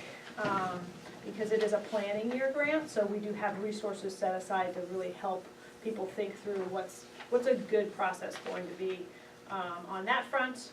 And some other more secondary, I think, discussions, but that would be really important at a retreat setting for the people there to really begin discussions around what are we going to do about trauma informed systems? What can our associations, what role can our associations play in supporting school-based trauma responses? So that's our recommendation. At this point, I'd love to just get some feedback around, does that make sense as a goal? And then if so, who else might be interested I'm assuming the original delegates will be interested in continuing, but I absolutely want to give an opportunity for new members or members who maybe at this point want to get involved to say, yes, please include us in that conversation. I don't know yet what the ideal group size is, but number one, I want some nods or give me a sense that, yep, this makes sense, and number two, who else might be interested. Are 2 days gonna be enough? I think it's gonna be hard to ask for more than 2 days. I think we'll get a lot done. Round the clock. I think we'll get a lot done, and that's why we want to work with a facilitator. I think, Jeff and I have some strengths. I'm not sure big group processes are them? And plus, we like to participate. It's hard to do when you're facilitating. we'll get as much as we can done. I think it'll be a lot further than where we are right now. Which would be very good. I'd encourage any of the new members, if they really want to get involved, they don't have to say so right now, but go to Nicole and say, we'd rather have more than less people than we had. John? Going back to Nicole's comment about a facilitator, I can't think of his name, Nicole, but the gentleman that worked for an organization, I think out of Portland, Maine, who for a number of years worked with different The groups. Great Schools Partnership, Yes, I believe, did he present at our conference a few years ago? yes. I don't remember his name, but. But anyway, I was in a couple of different groups also when I was on the state board, I think, and when I was on the state college trustees. But anyway, he did an excellent job of facilitating, keeping the group on task, and really brought it up. I think at one time at Grafton Inn, and you may have been working for VSBA then, but. I didn't go to that one, Steve did, but yeah. But, so anyway, but if he's available as a facilitator, not that you know, you may already know who you want, but if he would do it, he has such a wealth of knowledge and networking stuff. Okay, duly noted. Thank you. Mary Kay? Yeah, I just want to say, putting together the world-class, Identify World-Class Education was really important work, and for people who are new to the board, outside of Vermont, across the nation actually, and it was presented at the national conference, people were really impressed with us all getting together to create this as a partnership. And it's really exciting to me to hear that, we've kind of implemented some things, and we saw that when we met. But as Nicole said, we don't have metrics for everything. And so I think this is really the next step, and I'm really excited about it. One of my questions, will we have, one of the questions I've had when we've been trying to discuss the matrix is privacy issues around portfolio, using that as a matrix. Will there be someone there from legal who can weigh in on some of those aspects? Yes, well, you are very well staffed on the legal department. I assumed that she was coming, but I would like to assume. Well, yeah. Nicole's a lawyer too. Yeah, and I think it's also, where's the level of, we're not gonna be in the business of doing student but how is a board gonna ascertain whether or not programs are being implemented in a way that allows, so I expect it will be an extremely rich conversation, and we will have attorneys there. Just in noticing that it would be conducted prior to January 15th, I'm just wondering if you are able to give folks a sense of, is that a December thing, or is it a January? So we were, that's the, Oh dear. the VSA, yeah, It was we before. missed our deadline by a year. The VSA trustees have agreed to sort of forego their January trustees meeting or convert that into a day of the retreat. So they meet the first Friday in January. So I think we were thinking of a Thursday, Friday, the first Thursday and Friday in January. That's before the session will suck the life out of us and make scheduling really complicated. So that's what we're shooting for. We have been talking to Sue McCormick, who presented at the conference as a possible facilitator. She's got a lot of familiarity with Act 77 and where schools are at. So I think she'd be good, but we're gonna work with her on scheduling and all that stuff. But if you're interested, those are the dates we're shooting for. And when you say a 2-day retreat, is that gone and overnight for 2 days? What do you? We haven't gotten to that level of detail, but I would imagine it would be someplace where people could spend the night if they wanted to, and we'd figure that out. When you're looking for nodding heads, I'll count me in, I'll happily work on Great, on this initiative. thank you. Okay, Good. we should keep Move moving, on. thank you. I did want to provide you all with a status on the dues. So you got a little bit of that in the strategic plan monitoring report. But I'll break it down a little bit more for you. So we have 75% of the dues that were invoiced have been paid. I'm gonna just go through, there's some folks in the room who sit on boards who have not paid their dues yet, so I'm just gonna call you out. Carrie has sent out past due notices, but Bennington Rutland, Caledonia Central, who is Lou, Don, Franklin Northwest, Washington Central, Wyndham Central, and Windsor Southeast. So there's about 8 others. So if you are aware of a reason in particular that dues have not been paid, let me know. We are, we are in a situation where in some places dues are going up, in some places they're going down.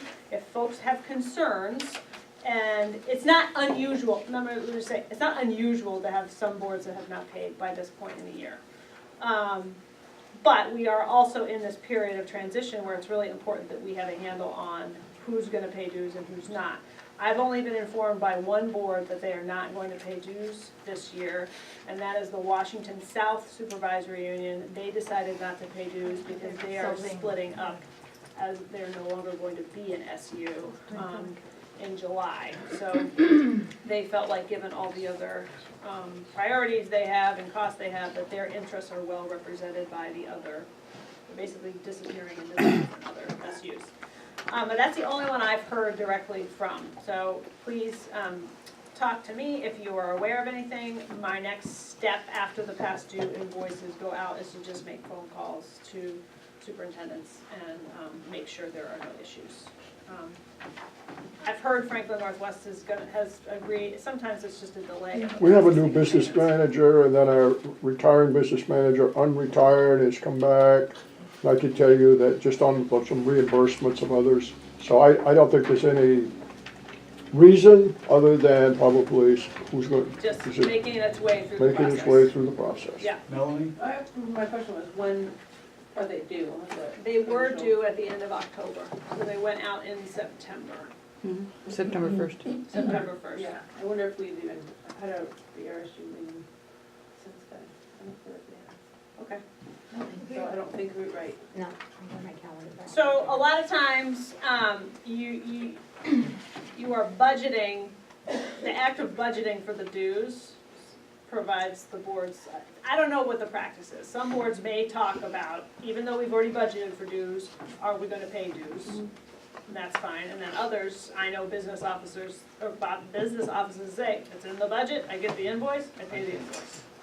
So, I don't know. I'm wondering more like about signing warrants, or Yeah. signing orders. Yeah, okay. I think this was more of an update because this is the first year that the new due structures went out. And what we're seeing is there's not a great amount of pushback. I think the boards that have not paid, or the supervisory unions that have not paid, have not come to us and said, we're not going to, or we have questions, or we have concerns about the amount. So I think it's just a matter of timing. Yeah, you guys have said it's a real big priority to make sure this transition goes well. I'm just updating you. So we are saying that they're signing the dues tonight, it's just that's our process, and then there was it was gonna be sent with a letter, because we had some strong messages.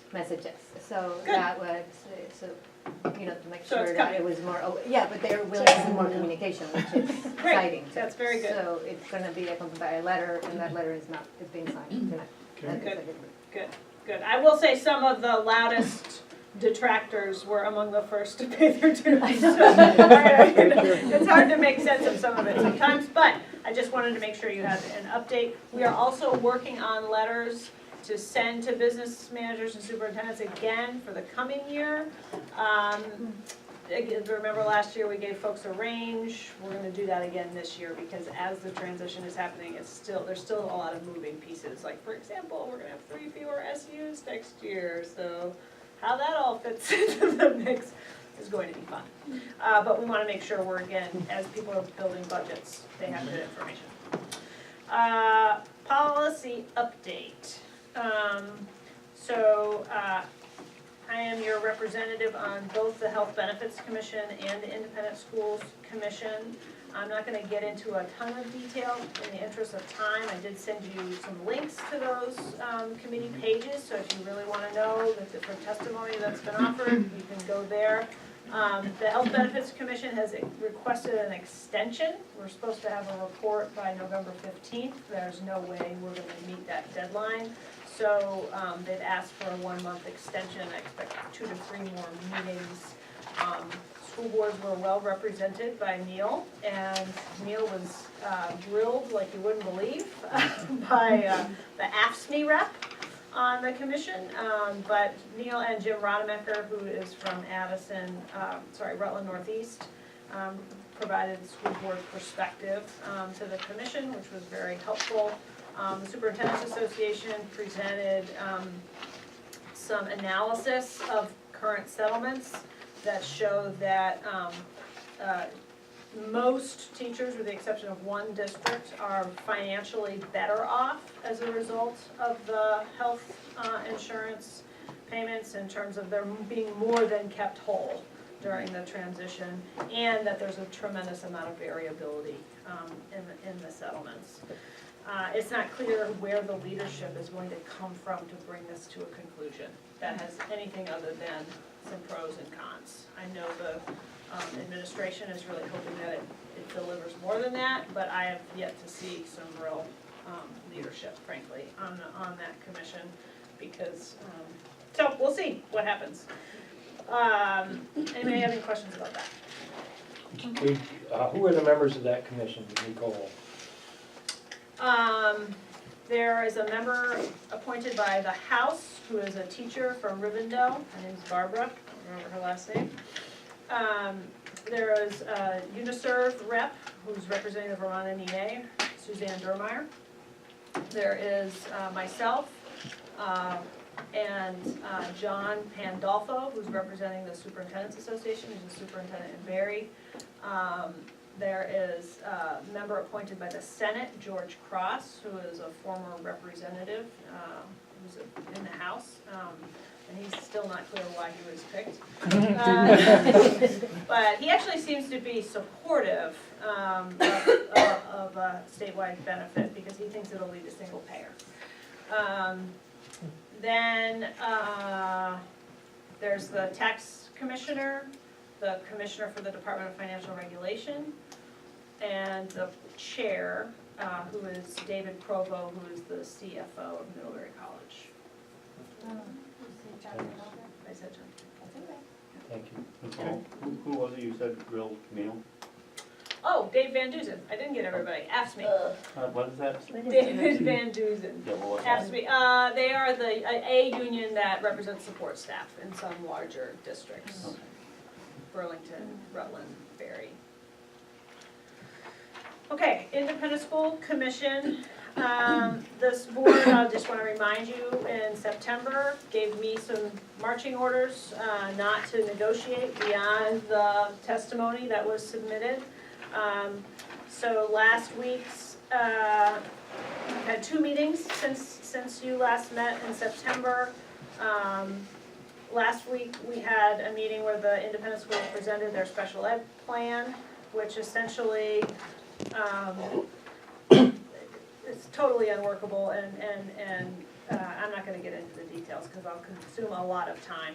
But it was apparent to me that the legislators on the committee were learning a lot about what those words actually meant through the discussions. I think there was a belief going into that meeting on the part of some of the elected officials on the committee that it was a reasonable proposal, and then as it got unpacked a little bit, it became clear that it was really a proposal to essentially require public school districts to market independent schools to families of kids with disabilities, leave the independent schools with the ability to continue to not enroll if the child doesn't meet that school's mission.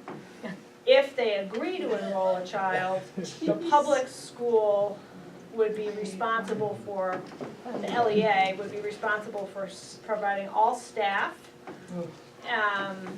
to support that child. So it's really, you know, when you think about the purpose of this conversation was how is there gonna be more equity in access and more accountability for public dollars. It's really continuing to have barriers to access because they still retain the right to not admit students. And so I think the chair of the committee in particular was, thought that the independent schools meant one thing, and it became clear through the discussion. Who is the chair of the full board? It's Phil Baruth, the Senate Committee Chair. So I don't know where that leaves us. I kept reminding them, if you recall, our position was this, and he was like, well, yeah, that makes sense. So I was a little bit more hopeful that there was greater understanding of our proposal as actually a pretty good middle ground in terms of ensuring access and equity and not having the LEA responsible for everything. Does the governor have a voice on that committee? The Secretary of Education is on the committee. Mary Kate? Is there one position for the independent schools on that committee, or are there differences? They have several they have several representatives, they're all presenting the same position. Do you know how that was, or any sense of how they arrived at that? I believe the Council of Independent Schools, which is their sort of, and Visa, their association, I mean, they have, but it was, you know, we got this proposal, but no name on it. It wasn't clear where it came from. So, but Visa, the Independent Schools Association, has taken responsibility for that proposal. And again, that is up on that committee's website, so if you'd like to see it in detail, you can do that. And then the last piece of this portion of the update is relative to discussions we've had about FY19 budgets. So I think I shared with you in September, we invited the chairs of the House and Senate Education Committee and the administration to attend the VSBA regional meetings, to be part of, witness the conversation, observe the conversation. Nobody from the House or the Senate came, but the administration sent somebody to every regional meeting. After the regional meetings concluded, Jeff and I requested a meeting with the administration to find out what they're thinking about, since they clearly have an interest in this topic, and it did not appear as though the House and Senate had an interest. You know, what their plan is. I've been very clear that what's going to be most useful is for the governor to issue an early communication and put his cards on the table as soon as possible, so that boards have an opportunity and administrators have an opportunity to respond. So I just heard from the governor's office today that they're finalizing a letter that is expected to go out next week to board members with the governor's thinking, which I'm not sure, you know, what that will involve, but at least it's better than I anticipated, which was the December 1 letter comes out and then politics ensue. So to be doing this ahead of that, I think is, you know, shows a modicum of respect for the position that you're in. They've also indicated that they want to hold a summit on education in December, where entities that have a connection to the Ed Fund or who rely on the Ed Fund to some degree are invited, called by the governor to come to a summit, they're calling it, to identify opportunities to be more cost-effective. And we have said that we will not participate in a summit that talks about how K-12 needs to take responsibility for the state we're in, that we will only participate in the summit where everybody's invited to offer suggestions, the early education community, the independent schools, higher ed, the Vermont NEA, the General Assembly.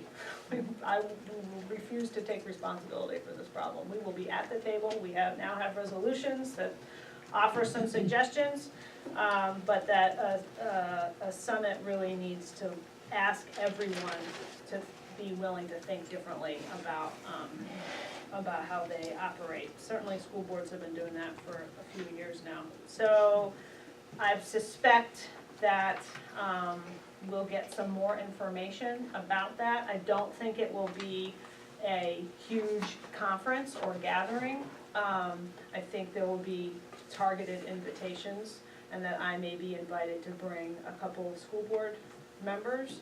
I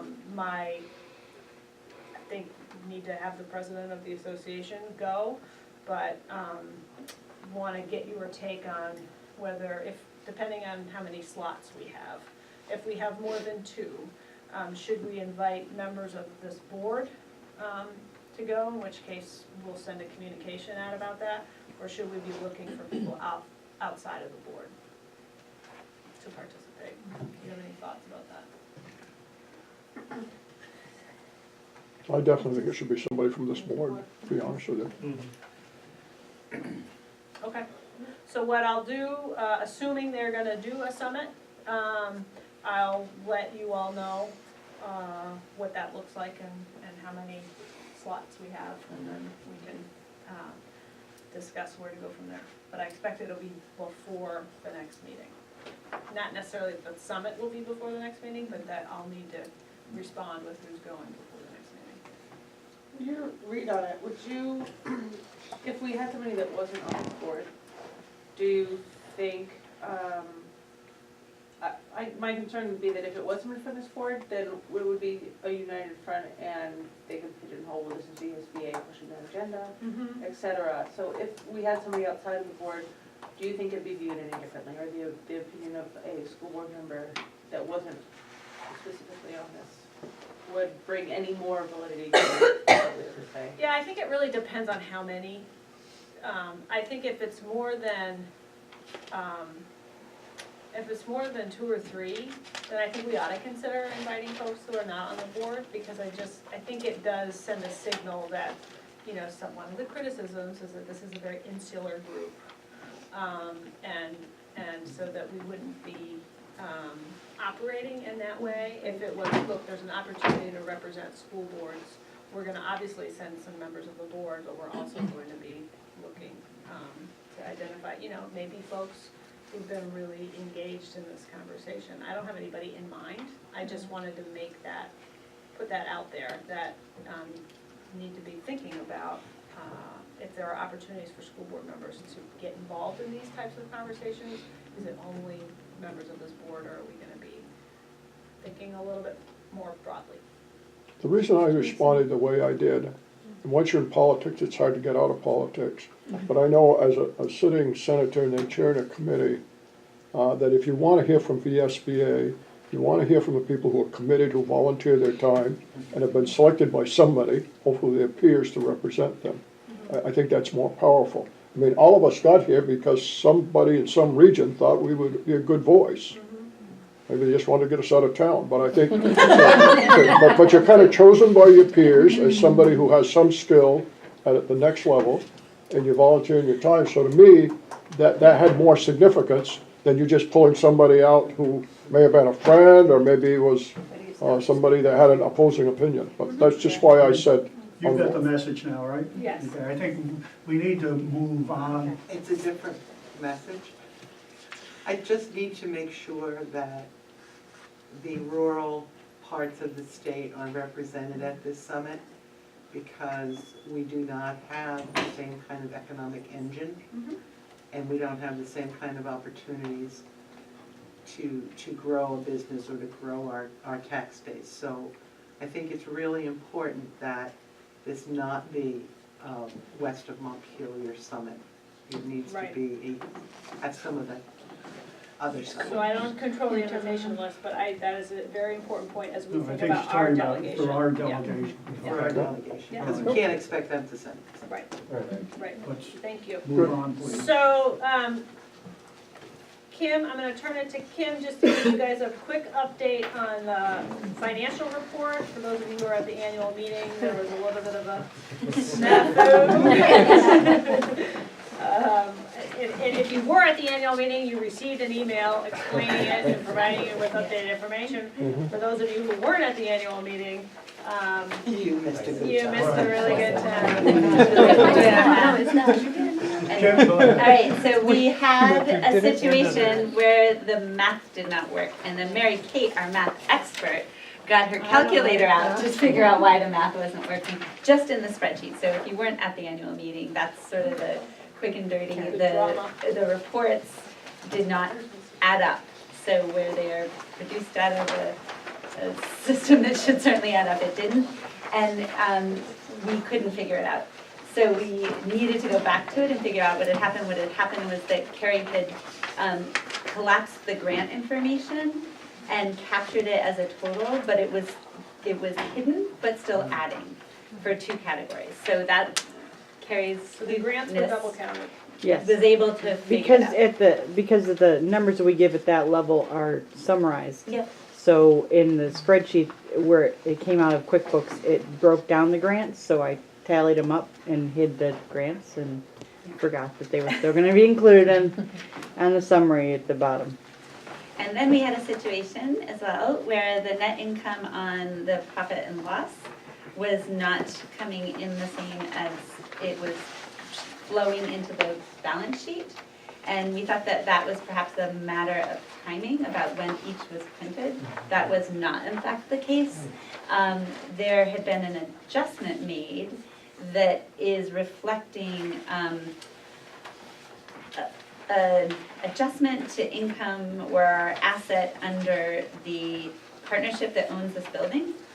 And that adjustment is now more clearly articulated in the updated sheets that make an adjustment to other income for a decrease that is our loss, if you will, for the adjustable rate mortgage, which is going to be refinanced to be a fixed rate mortgage. Yeah. So, thanks to Carrie and our auditor and Nicole for sleuthing this out for us. We have one, do you want me to go to the other piece too? So we approved that we would have a net asset reserve when we were dipping into it to fund the intentional deficit for 3 years around our dues structure change. Nicole and I recognized that we needed to have something that guided us in what we do around that reserve and or how much that should be. And so we set 4 to 6 months, we all approved that. And then the auditor said, what we want is for the board to approve a dollar amount so that she can have it be restricted assets on our balance sheet. So we have a recommendation from her that that would be 200,000. We did a calculation and that would represent somewhere in the range of about a little over 4 months of our budgeted expenses for operations. So it falls within our 4 to 6 month target. Our actuals were actually 184 at the 4 months. Our budgeted is 193. So the 200 keeps us safely within that. It is a number that we would ask the board to approve in consent agenda each year. And it also revealed to Nicole and myself that we need to put in place probably another policy or procedure that guides what if we need to dip into that, how do we do that?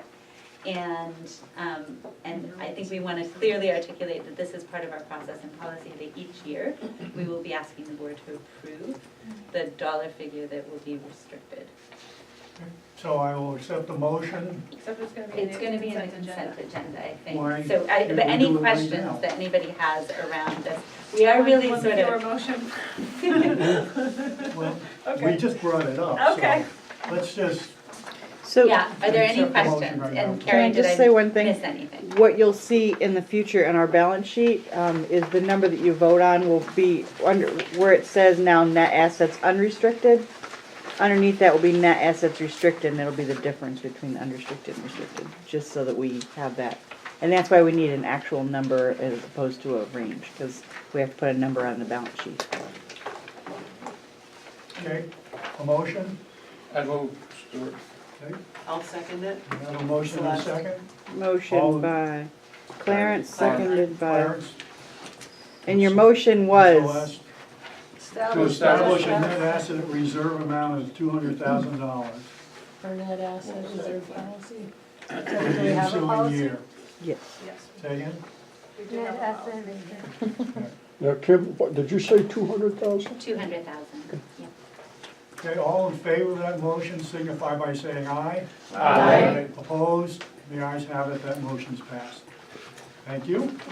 Okay, last, very quickly, because we're really in the initial stages here, but again, Susan pulled off a pretty amazing feat of getting this grant together. Really, our partners at Public Agenda did a lot of the writing, but Susan made it all happen in advance of the deadline, and we were awarded this grant. You have the narrative. Really, now the work is figuring out what the work is. So we have a deadline of, it's been pushed out to March? Is that right? For the work plan. For a work plan. So this is a planning year grant. So we're expected to use some funds to bring Public Agenda and some stakeholders together, which again is what I refer to in terms of the retreat. Beginning that conversation around what is this pilot going to look like? How are we going to select districts to receive the kinds of technical assistance that Public Agenda can provide? There's going to be two, like, everybody can attend workshops and sessions, but then there's going to be a smaller group, 3 to 5 districts that are selected to participate in a pilot and receive on-the-ground assistance. And the goal would be that we experience enough success that we could apply for future funds to support ongoing work in that area. But I think it's definitely a huge boost to our efforts to support boards in the area of community engagement. We've had it on the agenda for world-class education for 5 years now and haven't really made a lot of progress other than the one-off offering. But I think this is a way to really systematize the supports available and to build capacity on staff to do that work also. So reading through, I noticed you had mentioned, trying to work with communities that are over 50% communities. Yeah, that's a requirement from the funder. Okay, and so would the funder also require the post-merger? And I ask that because I understand that communities that are going through mergers certainly could use this. But I'm also thinking that there's communities that can't merge because they can't get together, could maybe use this more. Sure, yeah, so this is not, it's not required that it be merged districts as participants in the pilot. We do need to have a substantial representation that we have that we're working with high poverty districts. That is a requirement. So again, this group needs to get together, so the planning group needs to get together and decide how that selection process is going to happen. And we need to have all that laid out by March. Okay, Okay? good. Move on to the, we want to get your input for the December board meeting because that is the 1 month before the legislature starts, and that's when we sort of change our focus at these board meetings. And so we want to know what your pleasure is as far as inviting some somebody from either the legislature or the administration or from all three organizations to, so that we can get a feel of what's happening on the legislature? Or do you think that that's gonna be not worth it, that we're not gonna gain anything from it? So, We get the governor? say again? His chief of staff has offered to come. We could, if you want, I could say, no thanks, but we'll take the governor. The chief of staff is a school board member, right? Former school board member. Oh, former school board. A recovering school board member. That's how he put it at our regional meeting. That's right. I would say I'd want to hear from him. Mary Kate? Yeah, I think after we get that letter from the governor, that may influence who we'd like to hear from, and maybe we could leave it to your discretion, because we're not gonna, that's gonna happen between now and the meeting, but does that seem That like makes sense. something you could? If it works, I'd like to maybe run it by the executive committee. And that's part of the role of the executive committee, is to be a sounding board for me, so, you know, my only, I think it's useful to hear from somebody that's, so you don't have to take sort of my word on what the state of the state is, but you could hear from some other folks. You know, my preference would be to ask all three branches of, you know, not branches, but the House, Senate, and the governor to sit here before you and tell you what the plan is. That'll be entertaining. And it's recorded. How about the chairs of the appropriations committees, who seem to always, at the end of the day, be the last men standing?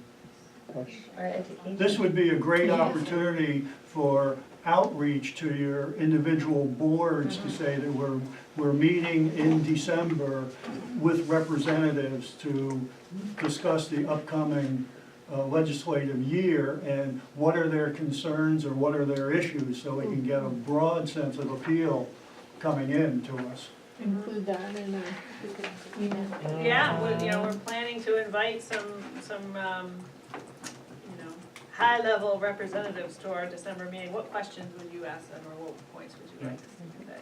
Yep. Okay, so Great. you've got Got two what I marching need. orders there. See, now that would be an example, Stuart, of VSBA sending out that notice and our following up to reaffirm it. If you know that that's going to happen, that we're going to have some high level. I think it's a better message if it comes from you guys. Yeah. Because But will we you know? will be there as their voice at that meeting.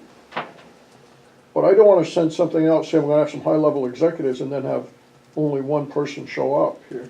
We don't want people to come here. No, but if only one person comes, one legislator, like Dave Sharp, Right. and then I report back to them in January, they say, how'd it go? And I say, well, we invited 3 and 1 showed up. Well, if you want to wait until we've got the invites, I guess that's what I was saying, it'd be more to know.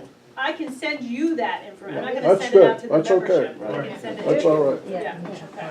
I think it's important, I was at the same regional meeting Ken was, and when you have the governor's representative say, it's gonna take 10 cents to fill a hole in the state ed fund. He says, that's not gonna happen in an election year, okay? So tell us what you're gonna do about it, so we at least got a fighting chance, because that's a fight before you start. Right. So I'd like to have the governor or his representative explain how they envision accomplishing that. I guess would be a polite way of asking.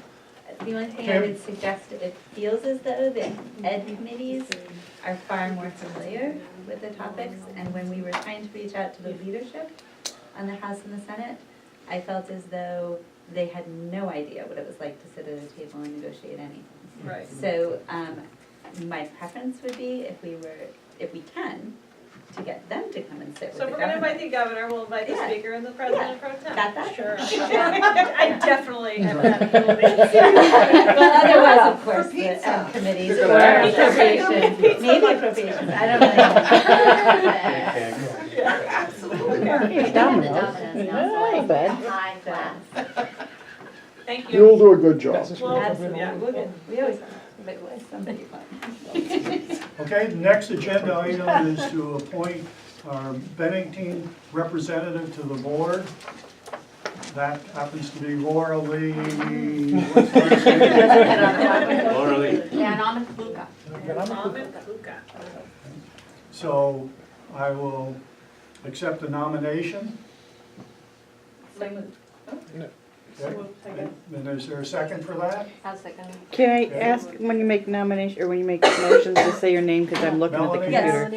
Yes. Melanie And- Virgilio, I nominate Lorley Van Omen Lukin. Close. And And I'll Flora? second. Second. Flora. Okay, thank you.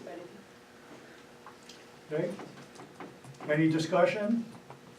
Any other nominations? If not, We'll throw in, we both talked about trying to get somebody from the Bennington region. And I begged and I pleaded at the VSBA meeting, I've been sending emails, and the general consensus is Bennington is too far, nobody wants to drive up here. And so thankfully Laura Lee, volunteered to do it, so at least if there's some more voice down there, we can communicate better. But what often was said to me, and I'm sorry, this just quick, was like, maybe we can move the meetings around the state a little bit. And it might help get more participation from the south, even if it was as far as Rutland. So something to think about. Thank you. Thank you for volunteering and thank you Right, for your thank efforts, you. Melanie. all those in favor of the nomination, please signify by saying aye. Aye. Opposed? The ayes appear to have it, the ayes have that. Nice campaign. Congratulations. Keep up the participation. Okay, we now move into the election of officers and the executive committee. There are 4 positions that are open. As you might recall, we elected Gio for another term in August. For the bylaws. Right, and now we are going for nominations for vice president, treasurer, and 2 members at large for the executive committee. So we'll start with the vice president. Do I have any nominations? Stuart, you're the current vice president, right? I'm not running. I only have a year left on the board, and I felt that it was important that somebody that had more time would be there. Okay, so I wanted to clarify that before I nominate. Well, I think maybe somebody else is gonna nominate over there, so. Were you gonna do something? I'm gonna nominate. I was gonna, So go right ahead. I was gonna nominate Stuart too, but nominate Clarence, because I think Clarence, weren't you the candidate the last time? Yes, I believe so. Yes. Are you can accepting say the this. nomination? You're nominating. No, are you? I'm gonna nominate, I was gonna nominate you, but since you aren't gonna, you decline, I'm gonna nominate Clarence. Okay, so we have a nomination for Clarence. Do you need to second it? No. Nope. Need a second for nominations. You don't need a second. No. Do we have any other nominations? If not, all those in favor of Clarence Haynes for vice president for a 1-year term signify by saying aye. Aye. Opposed? Congratulations. Congratulations. Thank you, everyone. Appreciate your support. The next position is for treasurer. Do I have any nominations for the position of treasurer for 1 year? I would nominate Kim Gleason, if you're willing to continue serving. I am willing to continue serving. We have a nomination of Kim Gleason for a term of treasurer for 1 year. Do we have any other nominations? Hearing none, all those in favor signify by saying aye. Aye. Opposed? The ayes have it. Squeak that one through. I know, it's a highly sought after I guess position. a very forgiving board.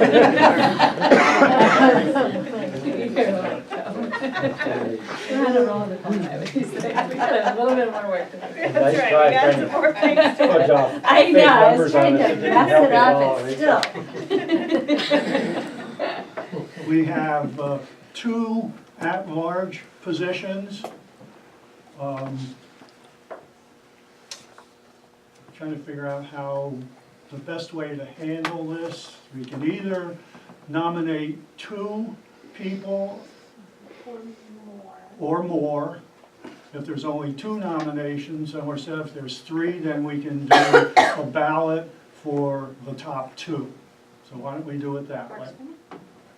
So, I'm accepting nominations for 2 at-large members for the executive committee. Nominate Celeste Burrell. Okay, we have Celeste Gorell as a nomination. I nominate Mary Kate.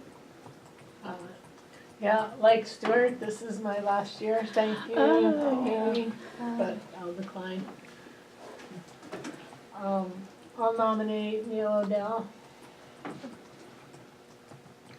All right, we have Neil Odell. I'm sorry, did Celeste accept the Yes, I nomination? did. Okay. And Mary Mary Kate, Kate nominated Neil. Do we have any other nominations from the floor? Makes it quite simple. All those in favor of Celeste Gorell and Neil Odell as at-large members of the executive committee, please signify by saying aye. Aye. Opposed? The ayes appear to have it, the ayes have it. Thank you all very much. I think you've got a good group there. Yes, indeed. Thank you guys for your service. Thank you. Yeah, thank you to Mary Kate and Stuart.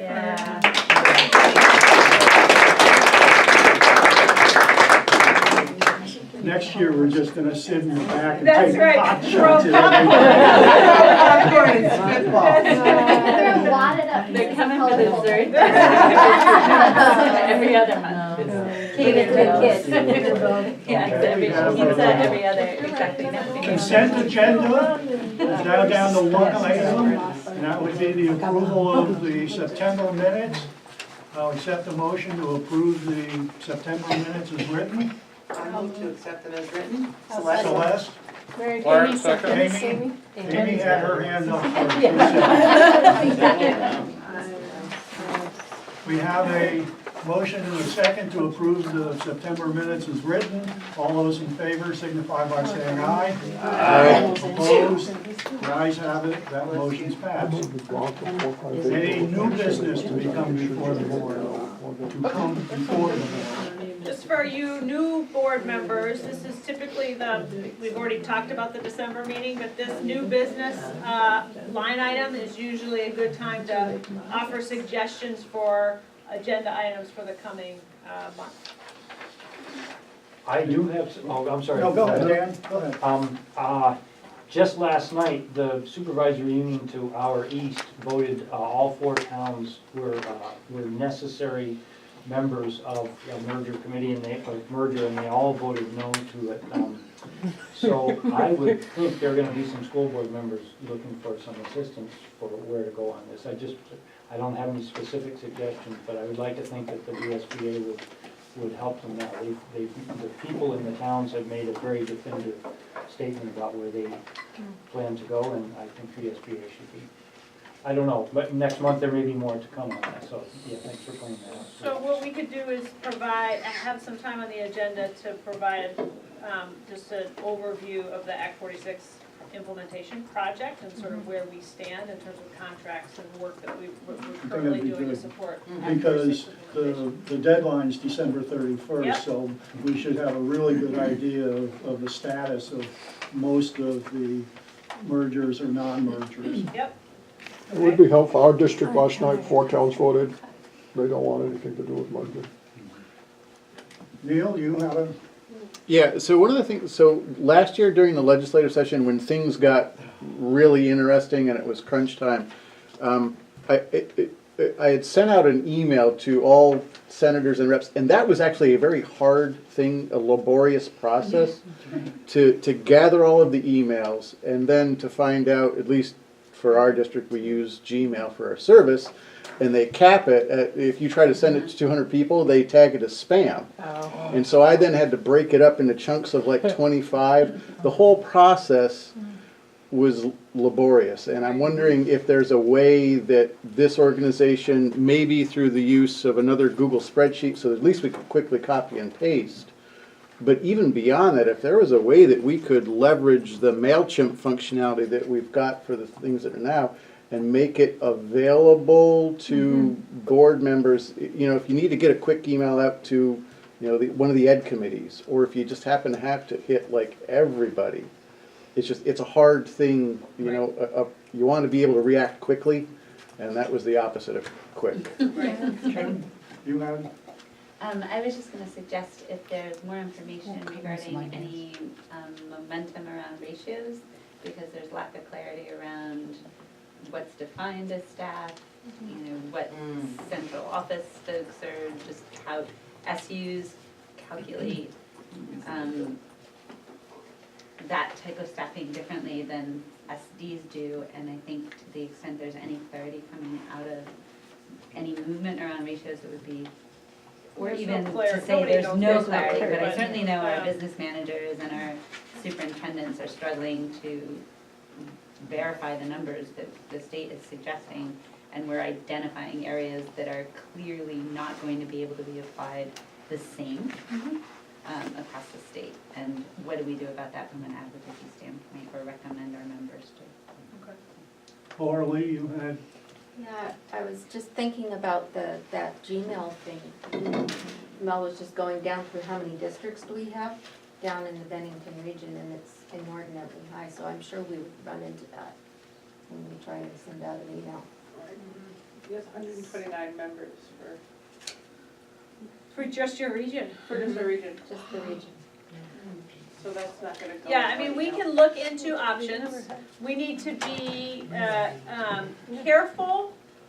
We are a nonprofit, and so our 501c3 status has some limitations on what we can spend to either lobby directly or enabling lobbying. So I would not recommend a system that had us investing money and resources into building some kind of, you know, the NEA's got, it's easy as pie, right? But they, Stuff that gets marketed to me via email. Right. You can buy all you kinds can buy of stuff, but I would be worried about I have being some ideas. too slick, but we'll work on some ideas. If that's something that other folks in the room think is The only cautionary thing is that if it starts to look like it's mass generated to our legislators, it loses a lot of impact. Whereas if it's coming directly from a school board member, their constituent, it holds a lot more clout and kind of negates a bunch of things that are coming from the Vermont NEA. right. that I are think maybe- you just want something that's gonna be user-friendly. Yeah, so I mean, there are ways to do this, so it still looks like it comes from me, the reply to Right. still comes back to me, but I don't have to deal with all the limitations that Gmail sets on. Right. You know, it right. sees me send it to 200 state reps, it suddenly thinks that I'm spamming people, and it shut it down on me. Set it up with some Stuart, I just had a couple of quick housekeeping things. There's a lot of new people around. You need to make these things out and give them to Carrie if you want to get paid your mileage for coming to the meeting. Yes, and all you need to do is sign it. You don't need to put your address and everything on it, just sign it, and I can fill it And out. also, they collect these things and reuse them, so you don't want to run away or throw it away. And, nobody mentions these things coming in, there's 4 or 5 of you that are, what do we do? Thank you, Carrie. Any other comments or new business? If not, I'd like the secretary to note that it is 1 minute of 8. And my 1 meeting adjourned.